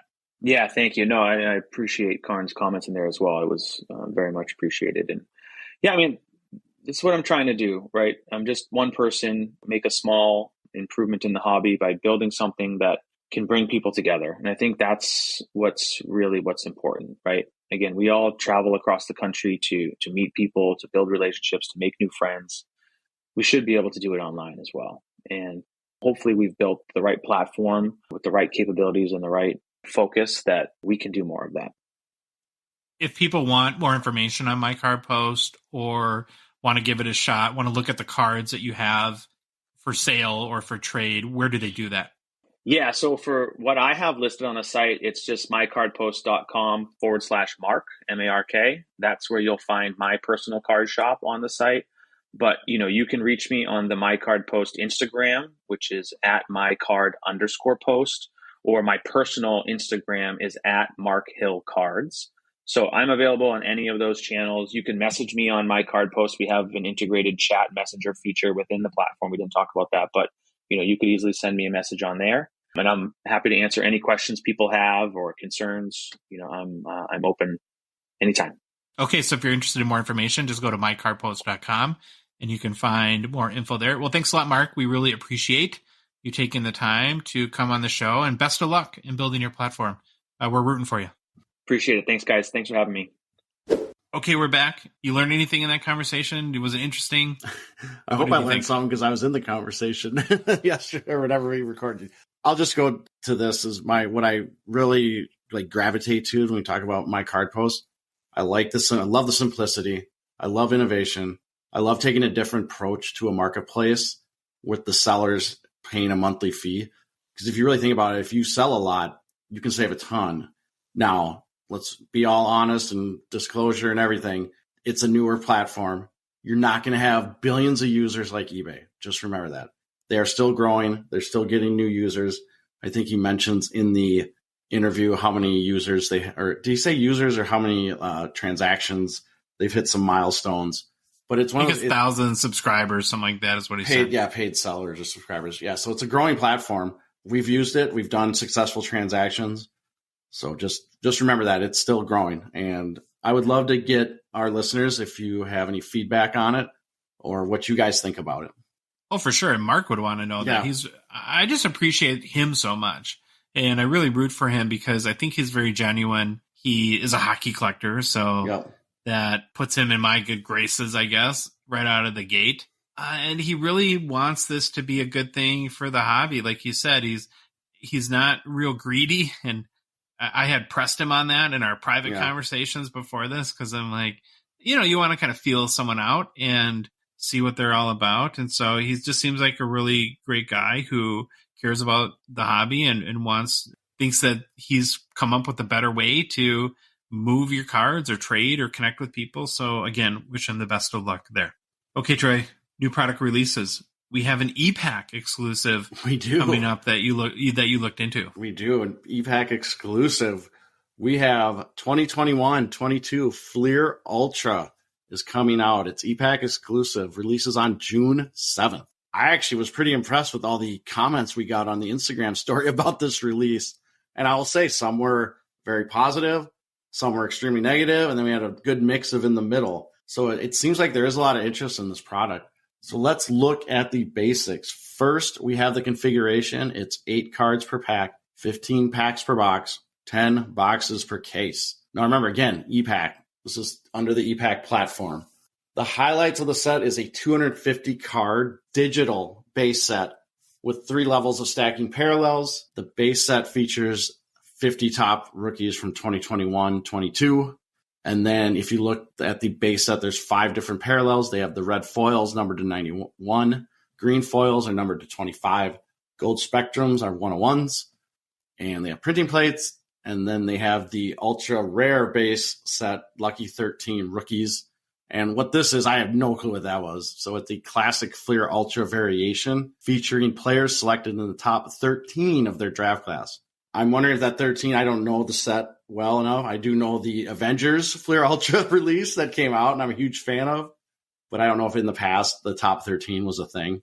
Here's where I think, though, when you talk about the base set, where I think the e-Pack part of this may bum a certain segment of, if you're a set collector, so you can't get the card digitally, that I could see that bumming you out from for sure looking at it that way. And I wonder why they made the choice to go e-Pack exclusive. If it was to just give e-Pack its own kind of specific releases, or for some reason they weren't confident in this and they thought it was more economical to test the waters with e-Pack and then maybe bring it out or roll it out at Hobby at a future date, or I don't know. Yeah, interesting to me. I'll say this: if they'd have brought it as a physical product and followed the Fleer Ultra, like the Avengers, how that set was built with the same kind of inserts, the cards are awesome. They're thick, they're fantastic. The Avengers one is really nice, and I'm assuming this would follow that kind of pretty well too. So for the inserts, it looks like we have medallion inserts. Medallions have been around. They're Fleer Ultra Classic. I'm reading this from the sell sheet. And they have parallels of these such as Emerald, which is numbered to 10, and Black, which are numbered to 101s, obviously. Other inserts, there's Ultra Abilities, Scene Double, and Fabulous 50s. Again, those take inspiration from classic 90s Fleer Ultra inserts. Boy, we should have Frank on or got some info from Frank about this. Sure. There's also the Ultra Stars and exclamation point acetate cards, including gold parallels. Again, both are classic Fleer Ultra inserts printed on our favorite term, PETG. Don't ask me what it stands for yet because I forgot.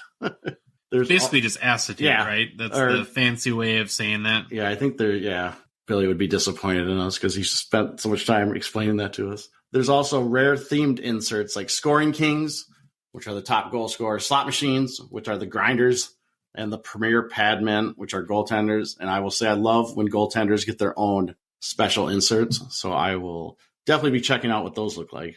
And then rounding out just all the highlights, there's a whole bunch. They have commemorate the history of Fleer Ultra. There's a special 30th anniversary set, which includes autographed parallels. And actually, I found this pretty interesting. This design is a pickup from the first Fleer Ultra set, 1991 Fleer Ultra Baseball. So if you're into history of Fleer Ultra, that's kind of cool. There's also circular die cut puck cards. These are intriguing to me. There's the brand new pop culture insert, and they feature original pop style art from Benito Gallego, as I hope I'm saying his last name right. 4 colored versions of the 11 superstars in the set also have serial numbered artist autos. I think if you look at the sell sheet, they look really cool. But again, they're going to be, I think there's one of those, these are one you love or you hate. I don't know if there's this middle ground. They're pretty in your face, kind of wow, colorful, bright. Well, if you like pop art, yeah, you'll probably be a fan. And then here we go. Here's gets in the kind of the goofy thing. We got celebrity autographs, and it says celebrity autographs from one of your favorite shows with high profile fans autograph cards. I have no clue what the show is. Is it Letterkenny? That's the like hockey, maybe? I don't know. I have no clue what the show is, and they may be keeping that a secret. And then lastly, they mentioned there's all new card designs from Arena Design. And if I remember right, Arena's been a pretty big trading card. They're a big design firm, but they've done a lot of sports trading card designs. I think they've done jambalayas. Were they I don't know if they were the PMGs, but they're the PMG ones. They've done a lot of stuff. And so it's interesting. I said about our stories, and then so I mentioned how you have the comments. They seemed like a third positive, third maybe on the negative side, third in the middle. Billy Cilio actually jumped in on our Instagram story from Upper Deck and added just a couple quick blurbs that the medallion cards are embossed, covered in a foil. Others are on acetate or other substrates with deco foil. So he's kind of saying when you look at the pictures of the cards on the sell sheet, they probably don't do them justice of what they look like in hand. And I will personally say if that is anything like the Fleer Ultra Avengers, the ones from the 21-22 Fleer Ultra Avengers, in hand, the cards are awesome. I don't think a picture really does them justice. So I'm guessing they kind of again, the funny thing there, though, being e-pack is you'll see it first on your screen, and then you won't get it in hand until you get it shipped back to you through ComC if you elect to do that. Yep. All right, so here's the box breaks averages, just in case anyone wants to know. In a box, you get 2 serial numbered base set cards, 1 pop culture card. This is my favorite, 7.5 medallions cards, 1 pucks card, 5 Rink Masters, 30th anniversary and or pizzazz cards, 12 ultra abilities, scene double and or fabulous 50 cards, and you get 15 silver foil parallel cards on average. I did write out the base. Or the case. Here's the only thing to know about case averages. You get 4 autographs per case is the average. So I think people are probably wanting to know that. Is this something you're interested in? Do you see yourself buying a box? I think I am. I probably will buy a box to see how it goes. I've been restrained on EVHAC. I've been waiting for SP Signature Edition Legends to come to EVHAC. But I am really a fan of this Fleer Ultra. And I will probably end up buying a couple boxes of this. Just give it a shot. Yeah, it's pretty cool. I love it's such an iconic brand. Yeah. So I'm just happy that it's back. And I'm okay with it being on EPAC. I'd probably prefer if it was hobby, just me. But I might buy a box or something like that too. I think. Okay, we're kind of want to end the show where we started a little bit, just talking real briefly about our first year really as a podcast. So as I mentioned, this yesterday, Saturday, May 20th, was the 1-year anniversary from when we posted our first episode. Wild, of course, to think it's been a year. I think, what did you send yesterday? Like when our show notes, there's 340,000 words on them now. 370,000 words we've used on our show note outlines. That's crazy. That's like a 370,000 word research paper we've typed in the past year. So as I've reflected, and we'll get your thoughts in a minute here, Troy, on the past year, there's kind of 2 overwhelming thoughts that I've had. And the first really is gratitude. And I just want to say to everyone that's listened, supported, sponsored our show, been a guest, or been involved in this show in any way, thank you. Thank you from the bottom of my heart for helping us, supporting us, and just encouraging us, all the things that you've done. We've told this story a few times now, I think mainly on other shows. I don't know how much we've talked about it here, but when we started this show, we didn't there was no plan. We just thought it would be something fun to try. And we were shocked that people started listening. I still remember last May looking at our podcast distribution platform, whatever it is, and seeing the first downloads come through from not in our town. Yeah. And on one hand, being like, oh my gosh, somebody is listening to this podcast and then being terrified on the other hand that you're putting yourself out there and are people going to think this is stupid and we're just a bunch of idiots. So it was kind of scary in that regard. And I don't know how long it was after our first episode, but I do remember being blown away when we got those first few messages from people saying how much they liked our show. It was crazy. And frankly, I'm still blown away when it happens today, a year later. Yeah, I want to know. I look at our numbers a lot. I want to know who's still going out there. Our first and second episodes still get clicks or still get downloads every week. Stop listening to those. We were so bad. Don't listen to terrifying. That. Don't listen to that. So another thank you, I guess, to everyone who reached out to us with kind words. You guys have no idea how much that means to us, how much it motivates you actually to work harder, to get better and produce a better show. And to me, Troy, it's been a testament to the power of positivity and the impact that it can have. I think it's real easy with the internet and in our world to be negative. We're of course all guilty of it at times, but so many people have been overwhelmingly kind to us and gone out of their way to say nice things about our show and what we're doing. The impact that you guys have had on us has been tremendous. Just the people who in this hobby are so kind, and it's really humbling. I mean, that's another word I would use. You know, we try to produce the best possible show we can, or whether it be our podcast or social media content. Of course, we made a bunch of mistakes. We'll probably continue to make mistakes, but we're doing everything honestly and with good intentions. And so I'm just full of gratitude and want to thank everyone for helping make the Gong Show, I guess, what it is today. And then secondly, the other thought that I've had is just I'm excited for the future. We here between you and me, Troy, we have some stuff we're working on that I'm excited about, but almost more really excited for the hobby. I think this next year is just going to be amazing. If you think of what's going to happen in the next 12 months, the hobby's in a pretty good place. Of course, we're not shattering sales records for every player every day, and some things are going down. But I think overall the hobby is fairly healthy. But then when you think about, we have this Bedard kid who's a generational talent coming. We have generational talents already that are still young in the league, a bunch of very young prospects that are exciting. We have grizzled veterans like Ovechkin chasing iconic and once thought untouchable records.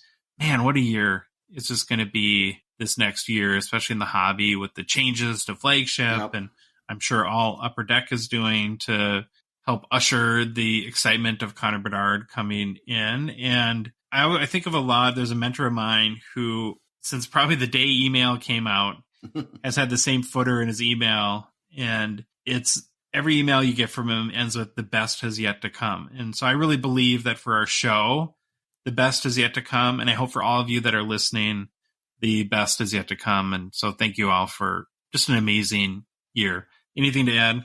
No, I will say thank you from the bottom of my heart also. It has been crazy. It flew by. I can't believe it's at a year. And it's funny you're talking about when we saw the first downloads from not our hometown. I think when it really hit me was when we saw the first download from maybe Canada or Europe. And it was like, whoa, okay, let's go there. And then, there was a day like in the first 2 or 3 days where we had a day with no downloads. And I was like, oh, like that stinks. But then it kind of picked up. And yeah, I will say, I'll repeat what you said. Those first comments when we put that show out and people started writing in or giving us messages on Instagram saying how much they like it. But you talk about boosting your ego and really motivating you. That definitely helped a lot in the beginning because, it's hard to do a podcast. It's not easy. And just getting all that feedback and the nice words that we've gotten has been amazing. And it's been awesome. I've had so much fun doing it. On to year two. And if I can encourage anyone, to me, it's just another, again, testament to putting yourself out there. Yep. Don't be afraid to try stuff. Sometimes it is scary. It's scary for us still. Like you go back, you talk to the Canada thing. I remember specifically thinking about, it's pretty obvious that we talk about these greatest players. I don't know who they are. And Canada is the epicenter of hockey. And it's like, oh God, these people are going to think we're idiots. They're going to hate our show, but they've been so kind and so helpful and so overwhelmingly positive to what we've done that, again, it just gets back to humbling. And it's really, put me in my life, I have tried to pay it forward the best I can and to specifically reach out to people that maybe I wouldn't in the past and just encourage them or tell them how much I like what they're doing, because it just has it's so amazing when people do that for you. And so I think if we all spent a little bit more time, this is cheesy, I know, but building everyone up instead of tearing everyone down, that we could do a lot of good in the world. So we'll leave it at that. But just thank you, everyone, for an amazing year. We greatly appreciate it. If you like the episode, please leave a rating review on Apple, Spotify, whatever podcast app you listen to us on. And if you love the show, we would love if you would consider joining our Out of 99 support level tier on Patreon for $5 a month. Get access to the Hockey Cards Gongshow Discord server, support our show. Super easy to do. You can go to our website, hockeycardsgongshow.com, click on the Become a Patron link. You can go to the Patreon website, patreon.com, and search for Hockey Cards Gongshow. There's a link in the show description of the podcast app you're listening on today, or watching on YouTube, I suppose we should say now too. And in our Instagram and TikTok profiles, there's a link in our link tree there. Follow us on social media. The Hockey Cards Gong Show is on Instagram, Facebook, TikTok, Twitter, and YouTube. And Troy, the Hockey Cards Gong Show podcast is a production of Dollar Box Ventures, LLC. Have a great start to your week, and we'll see you all again on Thursday.